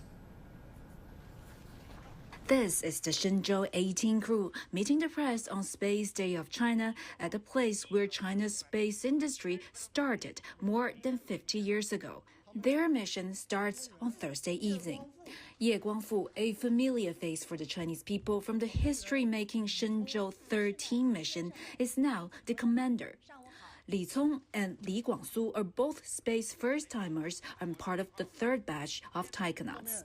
Commander Guangfu, who often championed China's space development's openness, said yet again that spacefaring is for the good of all humankind, a message he exchanged with international colleagues the last time in space. At that time, I was in the Chinese space station, and the other taikonaut was in the International Space Station. But we both expressed the hope of exploring the vast universe together, for the benefit of all humankind. I believe that development of China's space missions will make a greater contribution to man's shared future. Answering a question from CGTN, Li Guangsu said he had high hopes from his maiden spaceflight. Being able to join this mission is my great fortune. Now that the baton of China's space development has been passed on to us, I feel very honored. On Wednesday, China Manned Space Agency said the fourth batch of Chinese taikonauts, a group that has been selected but was yet to be made public, would be joining the China Space Station program later, as they would also be working with all the active taikonauts for future manned moon missions. And China plans to land its first taikonauts on the moon by 2030. Rockets for manned lunar missions are currently undergoing ground testing for various engines. Construction of the Wenchang Manned Lunar Exploration Launch Site has started. Plans for manned lunar landers, scientific payloads for probing moon surface are also being selected. Manned lunar exploration is challenging, innovative, and progressive. We will work to ensure the missions are completed on time. China Manned Space Agency also said it's actively working to ensure that foreign astronauts and space tourists can join flights to the China Space Station in the future. Sun Ye, CGTN, Jiuquan, Guangsu Province.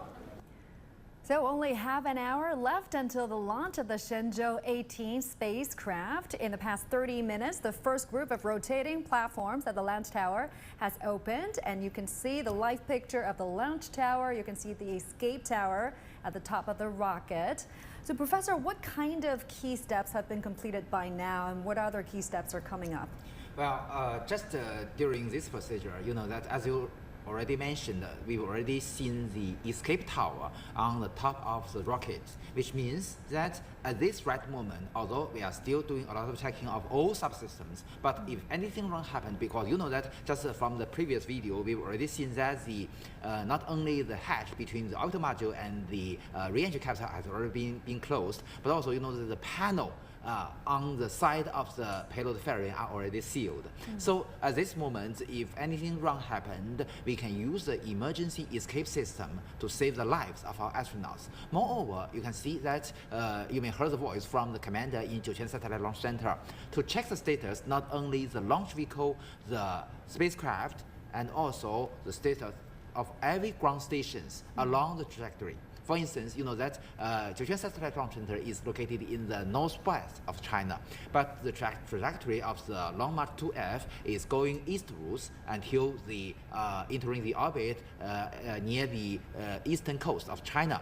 So during all these procedures, there are a lot of ground stations along the trajectory, and maybe not also have the space tracking ships in the Pacific Ocean. So we must ensure not only the launch site system, the rocket system, the Shenzhou spaceship system are going okay, but also all the ground stations must in a good status. So this is very necessary in the whole procedure, and they have already have the rehearsal many times before. And today, as we already seen, just only 3 to 2 hours before the flight, we also have the numerical simulations to check it again and again and again. Yeah, we're approaching 30 minutes prior to launch, and you can actually see the side boosters and the first stage engine out there. So parts of the launch tower has opened, except for the last part that is enclosing the spacecraft. You see, for the launch complex, we built that in 1990s. It has 4 rotational platforms, but very interesting, the first one on the top will be opened, and then we open the other 3 ones from the bottom to the top. But you know that because the emergency escape system must be activated just very close to launch, so that must be opened first, and then as you mentioned, the one on the bottom will be opened, so we can first see the 4 boosters and the core stage. You know that Long March 2. So we've got some movement coming up. Okay, maybe this is the last platform. 各号注意，我是0号，30分钟准备，长征。 30 minutes. T minus 30 minutes. Yes, that is the spacecraft. You can see this is the fairing covering the spacecraft. And right now the 3 astronauts are strapped in. 08号。 The weather looks quite nice, Professor. So what would be an ideal weather for a launch like this? The ideal would be we have clear air, we have no wind or very little windy days, we have low humidity, and of course we don't want it to be a rainy day or even lightning. We want to keep clear from all the lightning or other, say, extreme conditions. Now, space launches, it's said that they don't usually take place in April because of the risk of strong winds and sandstorms. So they are taking a bit of a risk here. Yeah, I think because of usually in the spring, even we're in Beijing, we feel the weather changing dramatically in April. Yeah, that's pretty much the same in the northern part of China. Yeah, so usually they try to prevent this period, but as Professor Yang mentioned, they have specific reasons for a lot of prerequisites need to meet in order to fit the schedule of the launching. One important factor we must consider is that because in this operation phase of our Tiangong space station, we must have 2 rocket launch in the Jiuquan satellite launcher. The interval is half a year. So maybe one of the season is, for instance, August will be very ideal. But if we launch that Shenzhou spaceship in August, which means that after 6 months, it will be in winter, extremely cold weather. So that will be not very feasible. So the most ideal choice will be one in spring and the other in autumn. So that will be better, not too bad for us. This is a great view of the rocket. You can see the full rocket by now. Is the rocket running on its own? No, at this moment you can see that they're not, although already all the rotational platforms has already leaving the rocket, but you can still see some small arms, mechanical arms connected to the launch vehicle. As I mentioned before, there are a lot of cables, pipes, and other connections to the launch vehicle. So at this moment, still we use the electricity from the ground. So this is to save the energy in the storage batteries either inside the carrier rocket and also inside the spacecraft. So only several minutes before the flight, we change the power supply from the ground electricity power supply to the inner storage batteries. So this is also obviously is a very critical procedure for the launch, but you know that usually nothing serious. But not only this, you know that we choose what we call the hypergolic propulsion system, which use the UDMH or unsymmetrical dimethyl hydrazine and nitrogen tetroxide as the fuel and oxidizer. For both these propellants can work in room temperature, so very convenient for use, but it is toxic and corrosive. So you may notice in the Wenchang spacecraft launch site, we use another choice, use cryogenic propulsion system, which use liquid oxygen and liquid hydrogen.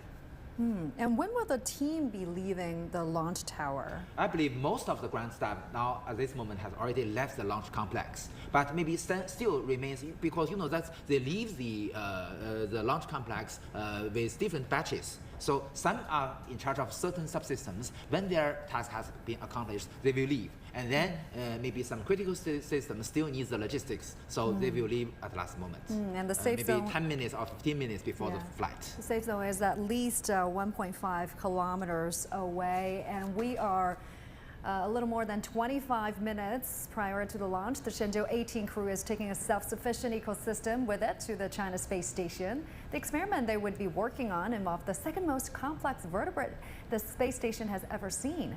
Senya has this report. 4 zebrafish, 2 females, 2 males, a bunch of hornwort. In a watertight fish tank the size of 2 or 3 water bottles, China's space station's first experiment on vertebrates other than human beings looks something like this. The project on aquatic life support system in space is part of the many science studies the Shenzhou 18 mission will undertake. Professor Wang Gao to keep the small ecosystem self-sufficient, where the homewort conducts photosynthesis with LED light and let the fish be alive and happy for a month.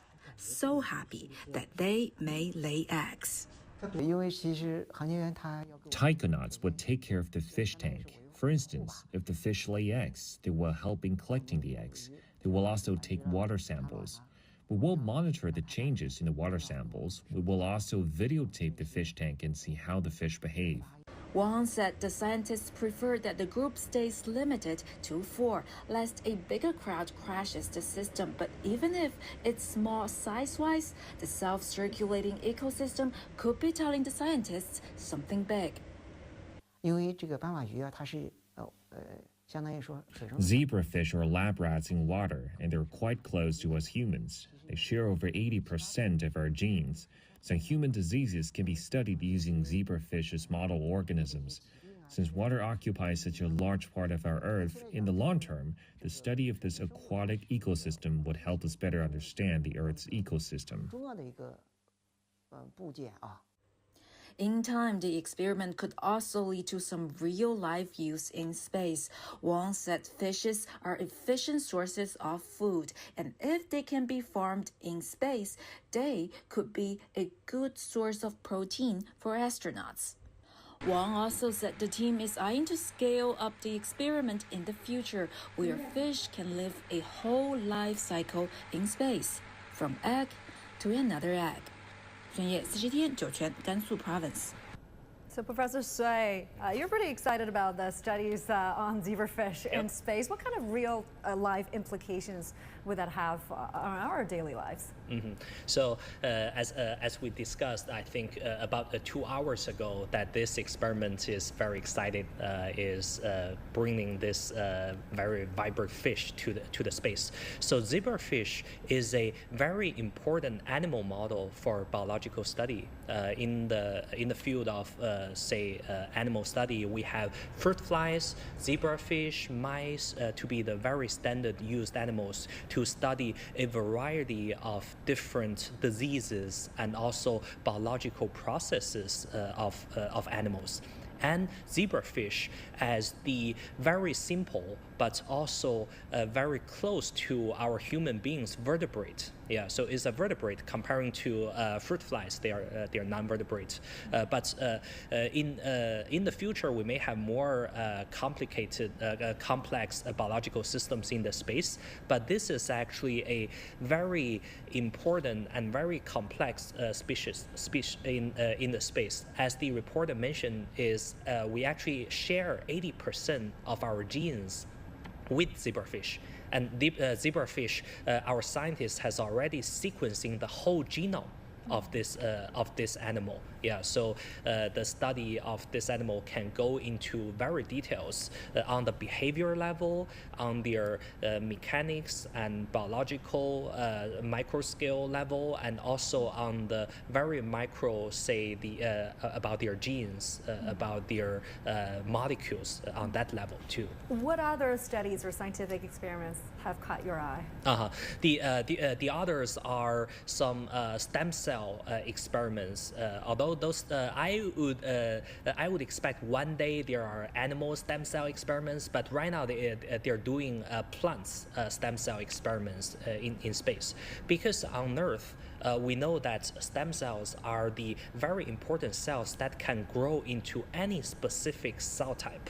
In understanding their behavior besides our regular gravity condition in those microgravity space would probably lead to some new findings on how they grow and how they prosper. Yeah, and probably will lead to a future of, say, better economy of plants. Yeah. Now, other than these scientific experiments, another major task for these crew members are major maintenance upgrades, right? They would use some of the spacewalks to do some maintenance work and make the spacecraft more collision-proof and crash-proof. Talk to us more about that. What kind of risk will the space station face while they're in orbit? Well, Chuan, you may still remember during the live coverage of the Shenzhou 17 mission, we mentioned that the Shenzhou 17 mission conducted the first maintenance during the EVA, actually speaking, to repair our solar panels in the Tiangong core module. This is because, that according to the announcement yesterday by Mr. Lin Xiqiang, some parts of our solar panels on the Tiangong core module were damaged by the space debris, because it's already orbiting the Earth for more than 3 years. So it is a serious problem. You see that only some unimportant parts were impacted by this debris. So nothing serious happened, but still we recovered the function of the solar panels. By some of the space debris may hit the critical parts of our Tiangong space station.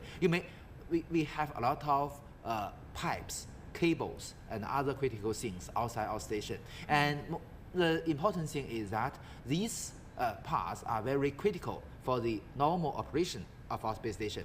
Also, that during the live coverage of the EVA of the previous missions before, we have the operation of mounting some motors for the cooling system of Tiangong space station, some pumps. And these pumps are also very important to keep the thermal control or keep the temperature very normal inside the station. But that there are coolant inside these pipes. If it was heat, there will be leakage. Very, very terrible. So we must protect these pipes and also some very critical cables, either for the maintenance or for the scientific research. So what you mentioned, this step is very, very necessary. So this will be one of the major tasks of our Shenzhou 18 crew. I believe that they've already been well trained for this. Yeah, as you were speaking, we were looking at live pictures near the launch pad. There were huge crowds of people watching, waiting for the liftoff, watching the historic moment with us.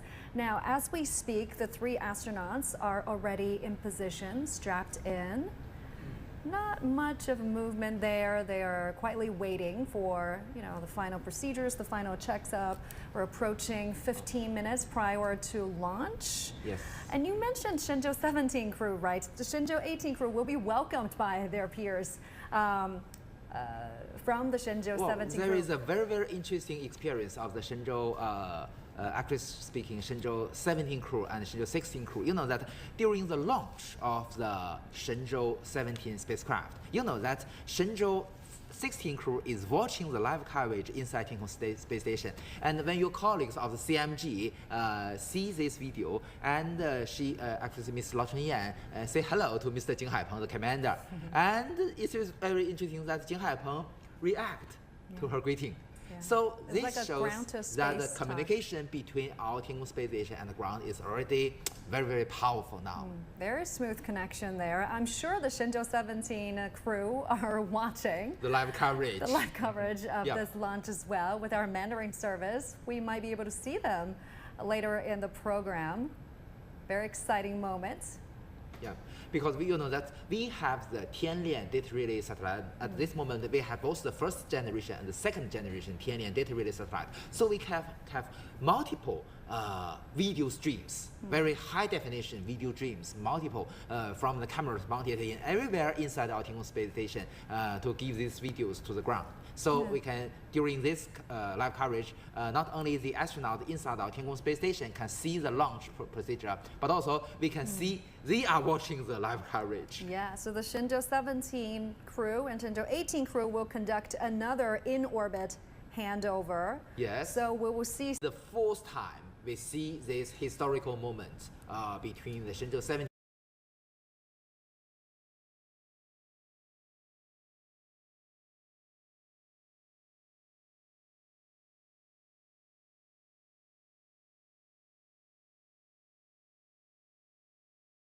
not so exciting as the first one, because that we've already been very practical for this procedure, and also that to support and to realize this moment, we need the support from the what we call the regenerative environmental control and life support system, because it is it can recycle all the resources, the water, oxygen, and so on.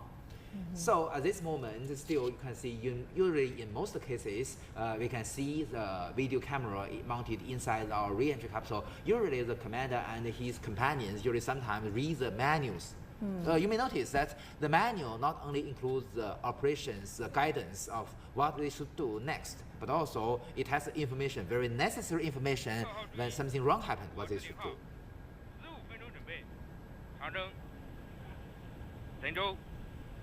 Yeah, that's the call out. T-minus 15 minutes. And we've noticed that all the Shenzhou 18 crew were selected from 2010 and 2020. That's the second batch and the third batch of astronauts. And we're hearing rumors that the selection process for the 4th batch of astronauts will be finished soon. When do you think these new taikonauts will start their mission? 调度直通波，金山明白，华山明白。You know, that's during the third batch of our astronauts, we already have flight engineers and payload experts. Mr. Gui Haichao from the Beihang University is the first payload expert. So in the future, because our technology becomes more and more practical and the Shenzhou space become more and more comfortable. So I believe professors like Mr. Sui maybe will be more and more of these scientists like him to go to the outer space. Like a payload expert. And according to authorities, it's very likely that these new... Our first astronaut, he mentioned to the major media of China that all the astronauts chosen for the human missions to the moon will first have their experience inside. As I mentioned, their experience in the Tiangong space station for half a year will be very, very helpful for them for the future moon missions, although the procedure is quite different. And there were several candidates from Hong Kong and Macau making it to the final stages of the selection process. So, you know, we could see new astronauts from these regions very soon. Let's get more updates from the launch pad. We can now go live to our reporter, Sun Ye. Sun Ye, great to see you. Also, Huang Yue is joining us from the Beijing Aerospace Control Center. Hey, great to see you too. So let's start with Sun Ye. Walk us through the preparations prior to the launch. We're getting really close. How are the astronauts doing now? Hey there, Jiuquan, and hello again. Yes, the preparation is going at the last stage right now. It's minus 15 minutes until the launch, so throughout the last half an hour or so, we're seeing the last fires of cars leaving, and that means the rocket and everything in it is pretty much on its own, and they are ready. And then the astronauts, we earlier checked in with an expert with the astronaut system, and he said the Shenzhou 18 crew, they're doing fine. They're breathing all right, their heart rates are fine. Now, this is only probably the only chance we'll get to see the rocket here in its hull and this spectacular scene. I think maybe it's all right if we take around a minute or so to have a good look, a last look at it before it goes up to space. Now, this Long March 2F manned carrier rocket, it actually came in compartments, in pieces, and was carried by train from northern China to here in Jiuquan in northwest China. And I think you're getting a better picture than me now, and I'm going to walk you through how this beautiful rocket is put together. Now, the first step is to put the core stage 1. That's the first thing to get stable, and then the 4 boosters, they are then attached to it, and then that's the core stage 2. The spaceship along with the fairing, they are close together in another place before they are transported to meet the other 2 stages already done. And the last item in that assembly is the escape tower. Now, the rocket has been in great condition ever since that assembly, and we have seen it rolled out earlier last week, and ever since then it's checks and rechecking done by people across the systems. We also just talked to an expert with the rocket system. His work up until now is still checking that the rockets are fine, and the rocket is fine, and the spaceship is fine so far as we know. So everything is set for the launch that's happening in a few minutes. Thank you very much. And as you were speaking, so yeah, the launch time has been adjusted, has been moved up a little bit, just a little bit. Now, turning to you, Huang Yue, the Beijing Aerospace Control Center is overseeing Shenzhou 18th launch. What's the latest there? Yes, Jiuquan, the launch time is just around the corner, only a few minutes left. So here in the Beijing Aerospace Control Center, every staff member is busy making the last-minute preparations, as it's the command and information exchange center to ensure that every step and every aspect of the mission runs smoothly. So we're now actually on the 3rd floor of the center, and on the 1st floor is the ground control team, and which is mainly responsible for the control and command over all working systems, such as those on on the rockets, the spacecraft, the space station, and the launch site. And actually, if you and our audience once followed our previous missions, you might have already known that this team has a very special nickname called Beijing Copy, because this phrase once became so popular on Chinese social media platforms because it's going to be used so frequently and repeatedly in the hall after launching. And I arrived here hours earlier before the launch because, to be honest, this is also the first time for me to cover the launch mission. So I came here earlier trying to get more familiar with the situation. And one of the things that impressed me the most is that the team members here are quite young, and many of them are in their 30s or even 20s. So you can tell that people born in the 1990s have already become the main workforce for China's aerospace industry, and they're so calm and confident. It doesn't mean that they won't get nervous. Of course they could be, but they won't show that because they've already had vigorous trainings and tests, and they are professional enough, they're intelligent enough to deal with any situation. So from them you can see a very promising future for China's aerospace industry. And in addition to the ground control team, behind me there were two screens. As you can see, one shows the launch site and the other one shows a return capsule, and inside there are three taikonauts, the Shenzhou 17 crew members, and they are making the final preparation and waiting for their colleagues to come and meet with them. And I was told that they can actually watch the live broadcast of the mission, but of course they are watching the CCTV 30, the Mandarin channel. But next time I do suggest that they watch CGTN special live coverage, because I'm not worried about their language skills. And I believe they must also be very excited, because after a 6-month business trip to space, on the end of this month they will come down back to Earth and they will meet their friends, families, and colleagues. Back to you, Qiu-Yuan. Thank you very much. Huang Yue live for us in Beijing there. Now, medical protective measures are important for taikonauts to stay in space for a long time. And for the Shenzhou 18 mission, these are already in place.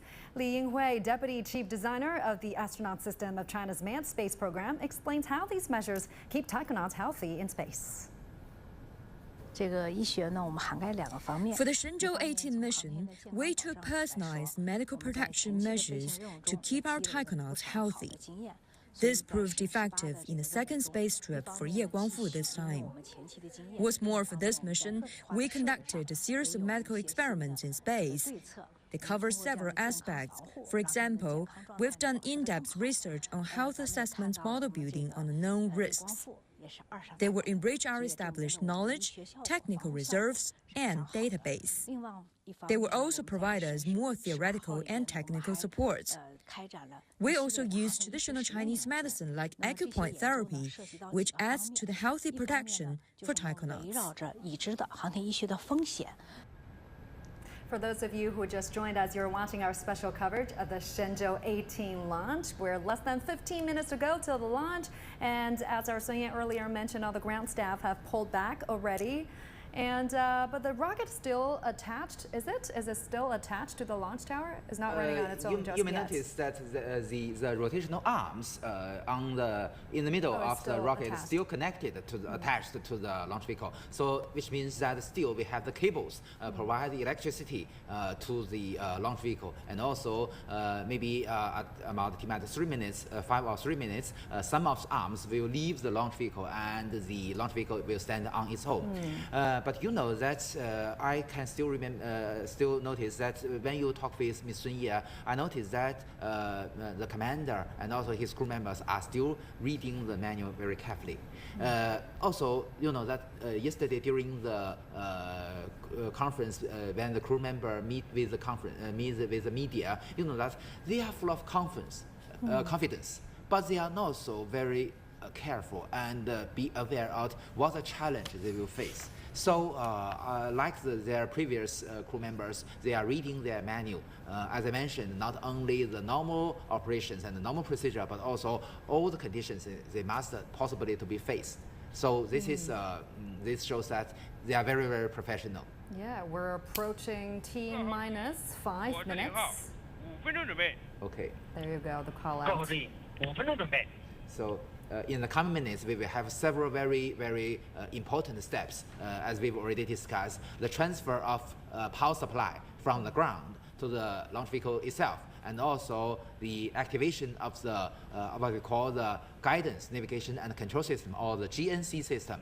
And also, as we've already heard many times, the commander in Jiuquan Satellite Launch Center, usually we call that the Commander Zero.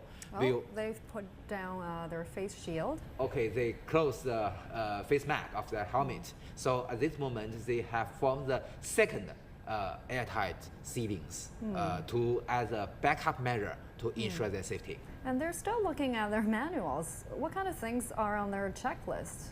You would assume? There are all kinds of instructions on if you met this problem, how to solve it, how to do any right operation or the right choice. Yeah, and it's usually very quiet at a launch control around this time as we're getting really close to time zero. Not so much comm going on there except for a few simple commands and the final countdown.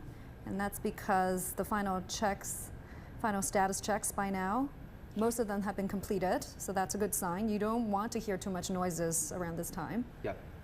And also, you know that today in the Jiuquan Satellite Launch Center and in other launch sites of China, we also use UAV, a manned air vehicle, to give a good sight of the launch, the whole launch procedure itself. And also, in every live coverage, we can see from our CGTN coverage, we can see the videos from the cameras mounted on the launch vehicle. So that's also a very good reference for us to ensure the status of the launch vehicle and also everything goes okay. And you're looking at the launch control. T-minus 3 minutes. I suppose everybody is going through their own task procedure for a final time in their mind. Super focused because this is a teamwork, right? Everybody needs to do their job perfectly right to make sure we have a good launch. Quite a nerve-wracking moment for the flight crew, for the whole launch team. You may notice that all of us who are watching. Rotational arms, some of the rotational arms will begin to move from the fuselage of the rocket. We also mount cameras to monitor the status of these rotational arms because there are very important cables and pipes connected to the launch vehicle. What do you think is going through the astronaut's mind? I think as much as this is a moment for excitement, this could be a moment for anxiety. You know, that they have been trained many, many times for this. You know, that from the experience, not with Chinese astronauts, some of my friends, the foreign astronauts, they said they cannot distinguish from a simulation or a real one. So this shows that they've been trained so intensively, and the simulation is feels so real. To it. Today, with the VR and AR technology, it becomes more real than before. Yeah, and really, there's not much they can do for this short period of time. They're being strapped in. Things are out of their hands. They're basically relying on their team to get them out there safely. Usually, they will salute before the maybe several seconds before the liftoff. We're approaching T-minus 2 minutes, I guess. Yep.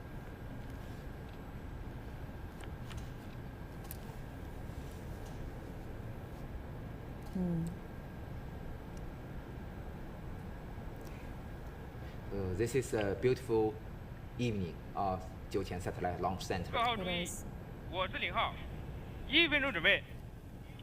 各号注意，1分钟准备。 1 minute out. An incredible moment to witness. Truly a magnificent view. 50秒。 The weather is a bit cloudy in Jiuquan, so the reporter mentioned that we may or may not see the moon. Yeah, the rotational arms have already been rotated. So the umbilicals just pulled away. This is some riveting feed there. You can see the Shenzhou 17 Yeah, as we crew. mentioned, they are watching the live coverage. Yeah. And they have decorated the space station a little bit, put up welcome banners. Yeah. 20秒。 20 seconds to go. It's a go for the launch. The Shenzhou 18 is just seconds away from blastoff. 9, 8, 7, 6, 5, 4, 3, 2, 1. Ignition.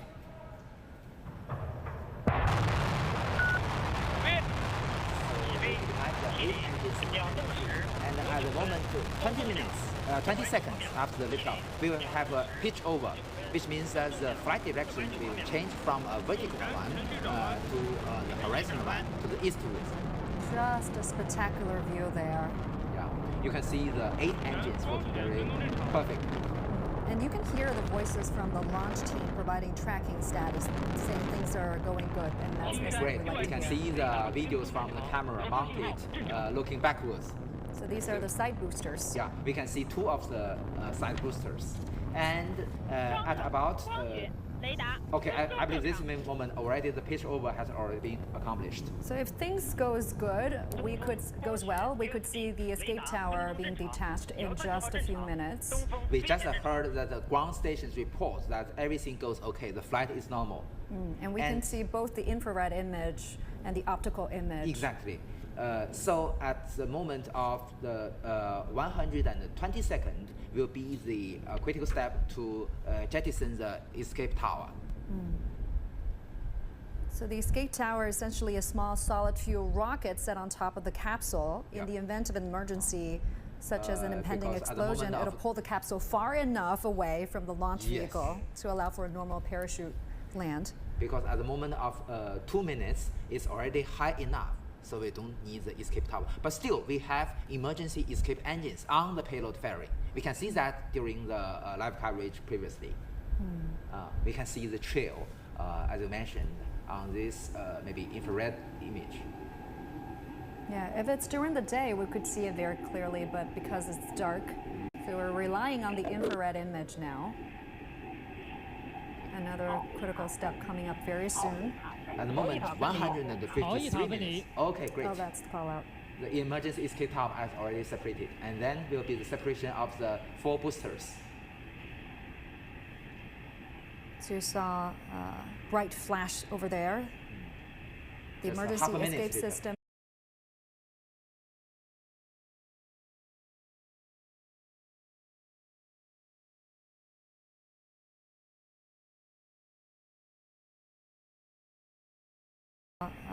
Bright flash over there. The emergency escape system have been separated, indicating the initial low-level flight went pretty well. Yeah, it's already supersonic now. Great.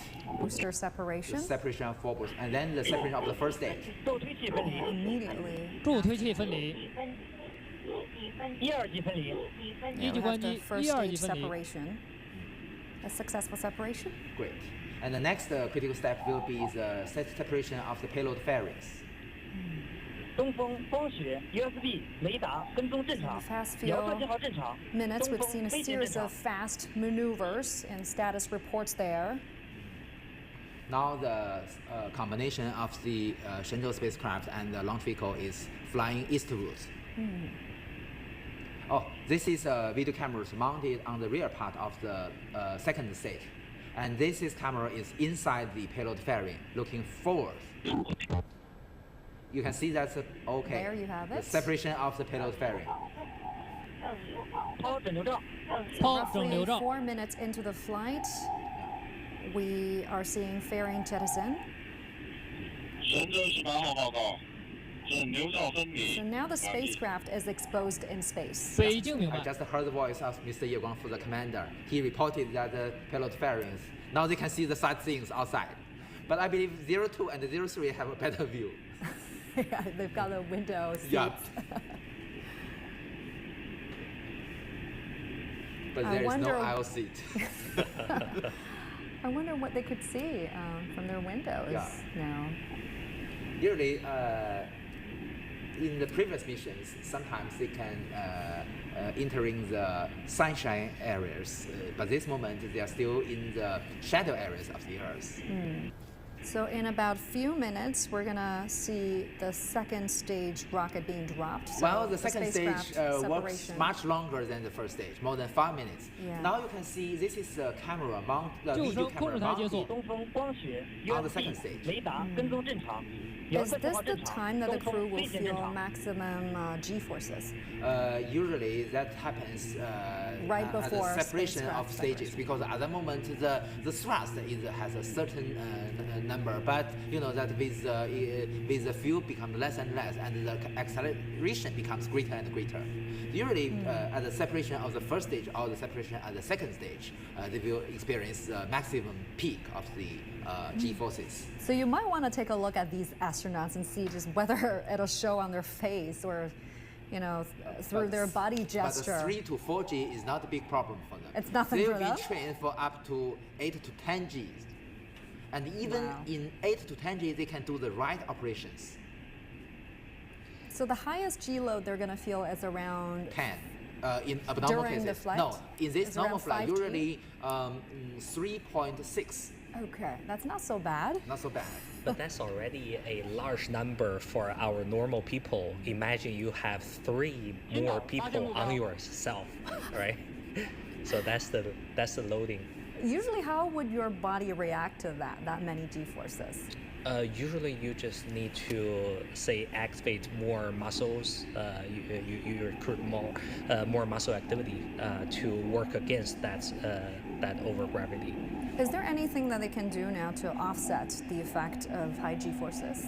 I think the design of their seat and their body posture is already very helpful for them to remove the extra forces.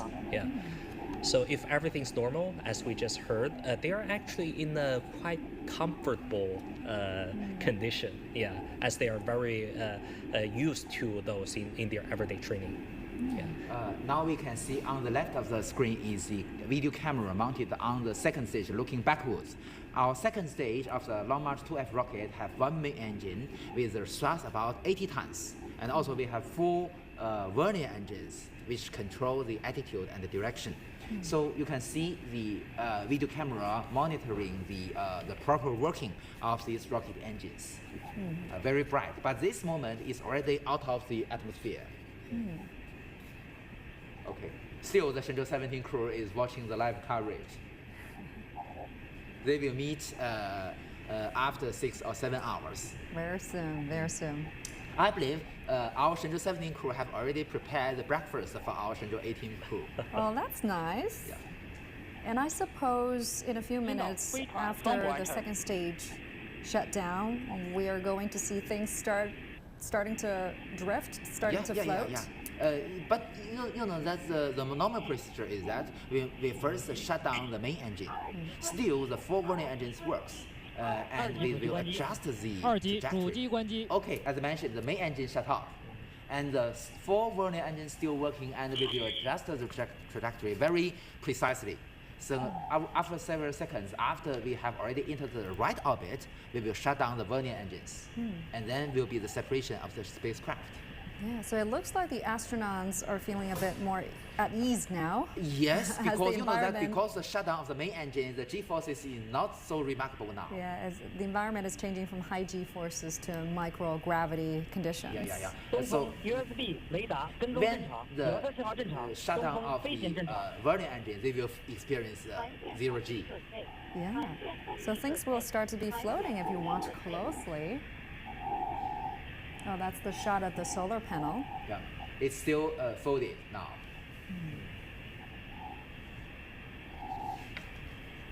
So the next critical step would be? The shutdown of the vernier engines. Okay. You can see on the bottom right is a 3D simulation, but this simulation is based on the real data, which means that the position, the attitude of the launch vehicle is representing the real status. So you can see the second stage works much longer than the first one because the thrust is much smaller. We have 2 solar wings and each have 4 panels.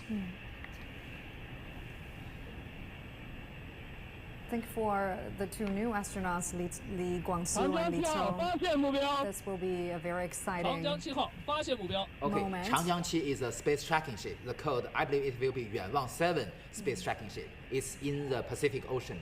And it's already started, look, on the simulation, we look at the dash lines. It's already started. Okay, great. Separation confirmed. 团件分离。神舟18号报告，仪表显示 So you can get a really good look at the spacecraft now in that 3D animation. 3 modules, right? Talk to us about it. Yeah. So the next critical step will be the unfolding of the solar panels. So only with this operation we can have continuous power supply for the Shenzhou spaceship. So by now the second stage is drifting away in space. The rocket has completed its tasks that send the spacecraft into the planned orbit successfully.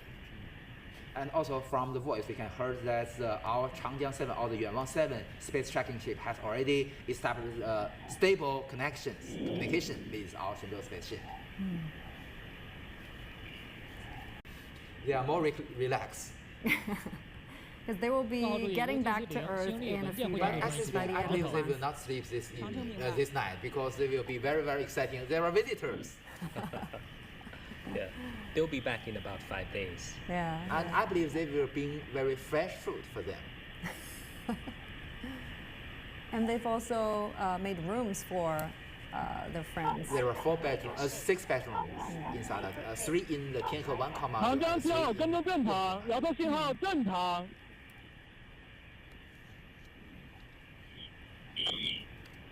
But in China's tradition, we don't have a 0G indicator. Usually in other countries, they have some toy to be the 0G indicator to show it's floating everywhere.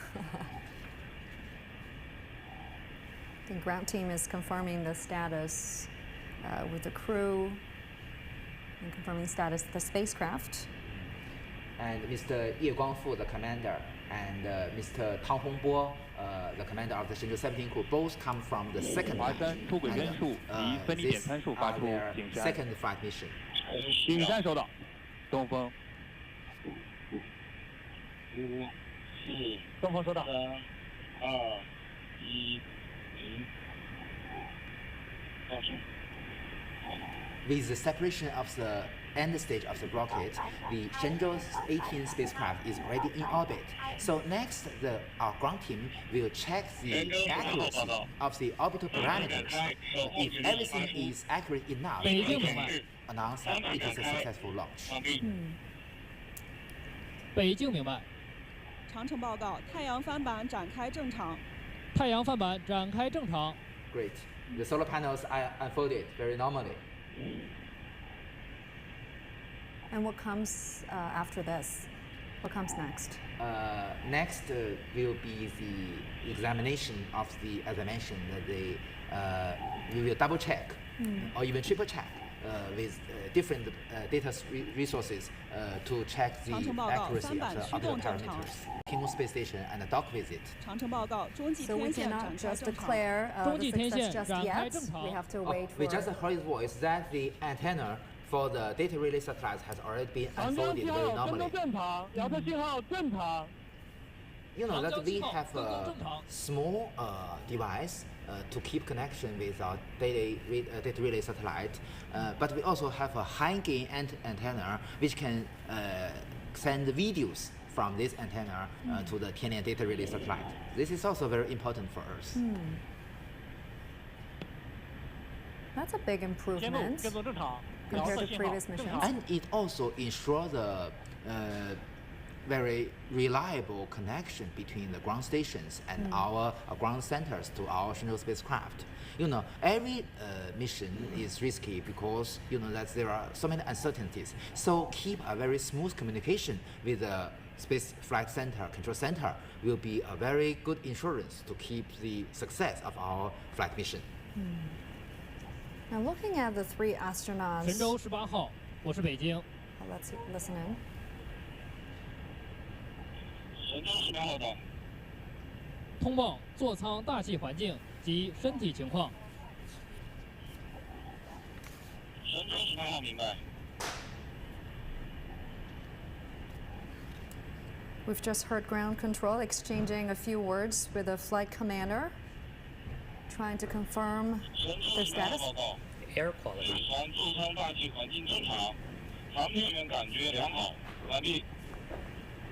Yeah, so Guangfu just said feeling good. Yeah, they're feeling okay. They're feeling good. 长城我是北京，通报座舱环境。And the internal environment inside a spacecraft is also good. 北京明白。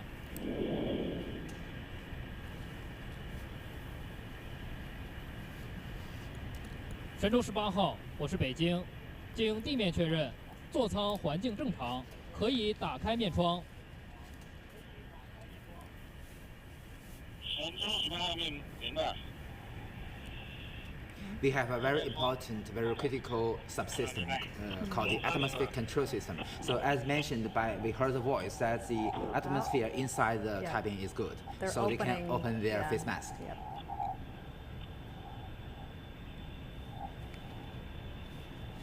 Another critical step.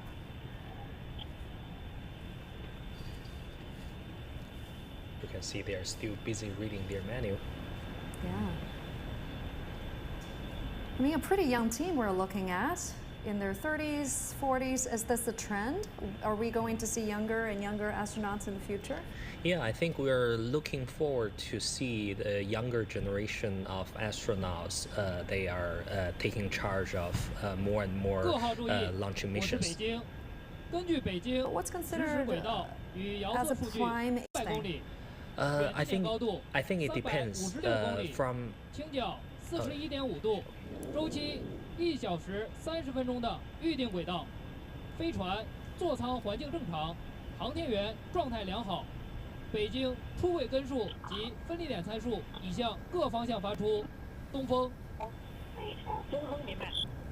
华山。 We've already got the orbital parameters as announced by the Beijing Flight Control Center. So the perigee is 200 kilometers. And the apogee is 356 kilometers, and the inclination is 41.5 degrees.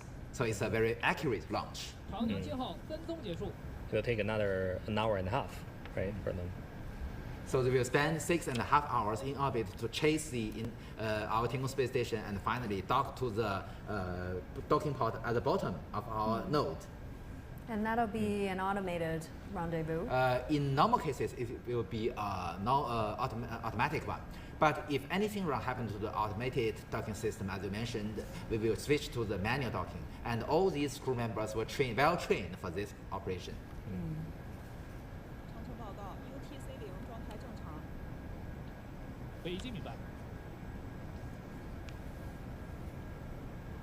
This is the Beijing Aerospace Flight Center. So after the launch, they will be taking over the monitoring job. We're still standing by for an official confirmation declaring the launch as a success. After coming into orbit of our Shenzhou spacecraft, the control will be switch from our Jiuquan Satellite Launch Center to Beijing Flight Control Center. So Beijing will take over. Yeah. Right.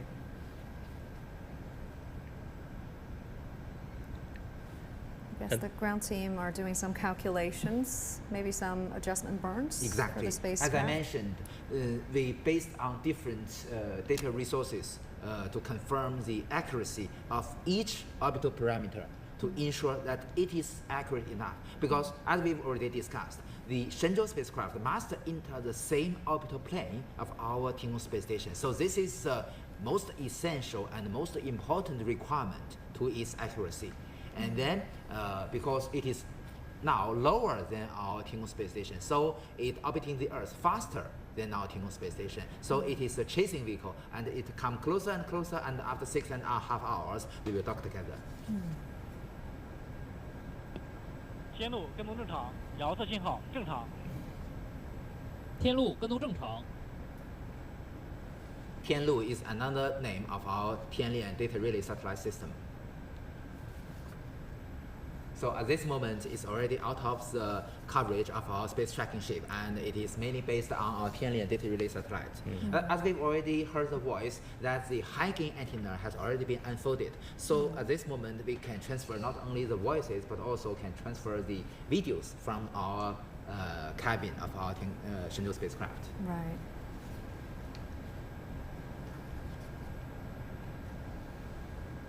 You know, China has this 3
Your speakers there just said this is about building capacity, expanding the space station, and doing research and development, both on the space station, scientifically, doing interesting things there. In fact, one thing, as an astronomer, one thing I'm really excited about is the Zhuntian space telescope, which should be launched to Tiangong, not docked to it, but nearby to it, and doing some very interesting scientific astronomy experiments over the years to come. But it's about that development, building the station, making it an efficient place to do science, but also looking forward, I imagine, to the moon and Mars. Now, China has said astronauts from other countries are welcome to go to the China space station. It says it is committed to the peaceful development in space. How would you assess prospects for international collaboration in space exploration? Well, that's a very interesting question, of course, particularly given the current geopolitical context. Without going into too much depth, the world is not perhaps in a happy place at the moment. And exactly how nations decide to collaborate on many things, of course, is something which is constantly in focus politically. And space is a political thing. We should never just think of it in terms of science or exploration. There is a strong political element. But I think it's also worth looking back to the past and looking, for example, at the Apollo-Soyuz test project in the 1970s and the space station itself, the International Space Station, where, of course, the United States and Russia at the moment have grave differences over the war in Ukraine, but are still collaborating in space. So it's not an easy thing to see into the future and see how that international collaboration may also include China. But I'm optimistic that we'll find ways of doing that, because the things we want to do in space are incredibly challenging and do indeed need to bring nations together to solve some of those problems. And those problems then reflect on the Earth. We have problems on the Earth we need to solve. So being able to collaborate internationally in space also might give us hope we can collaborate internationally, for example, on climate change. So I think it's a tricky question, but let's be optimistic and see that we can actually work together. Yeah, let's be optimistic. Thank you very much, Professor Mark Bacall-Green. Thank you very much for taking the time talking to us. We appreciate your perspectives. Now, Yang Liwei, the Deputy Chief Designer of China's manned space program, talked to CGTN reporter Zheng Yibing on international cooperation in space programs, including China's manned lunar landing. Listen in. From the perspective of manned spaceflights, international cooperation is a well-established practice. It is true for our country and also space powers like the United States and Russia, which are cooperating even under such tense international circumstances. So we actually, from the early days till now, when we have a space station, have been seeking cooperation even though there's a lot of international constraint. Therefore, we took a path of self-reliance.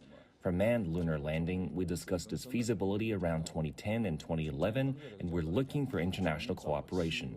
We hope that different countries and institutions can join us in the whole lunar landing program, complement each other's efforts, promote the development of this cause, and explore the unknown for human beings. So I hope more countries and institutions will join us. Stay with us for more of our live coverage on the Space Shenzhou 18 launch mission. And now for more on the top stories making headlines around the world, let's head things over to my colleague Xia Cheng. Thank you, Qiu Yuan. So first up, Chinese President Xi Jinping has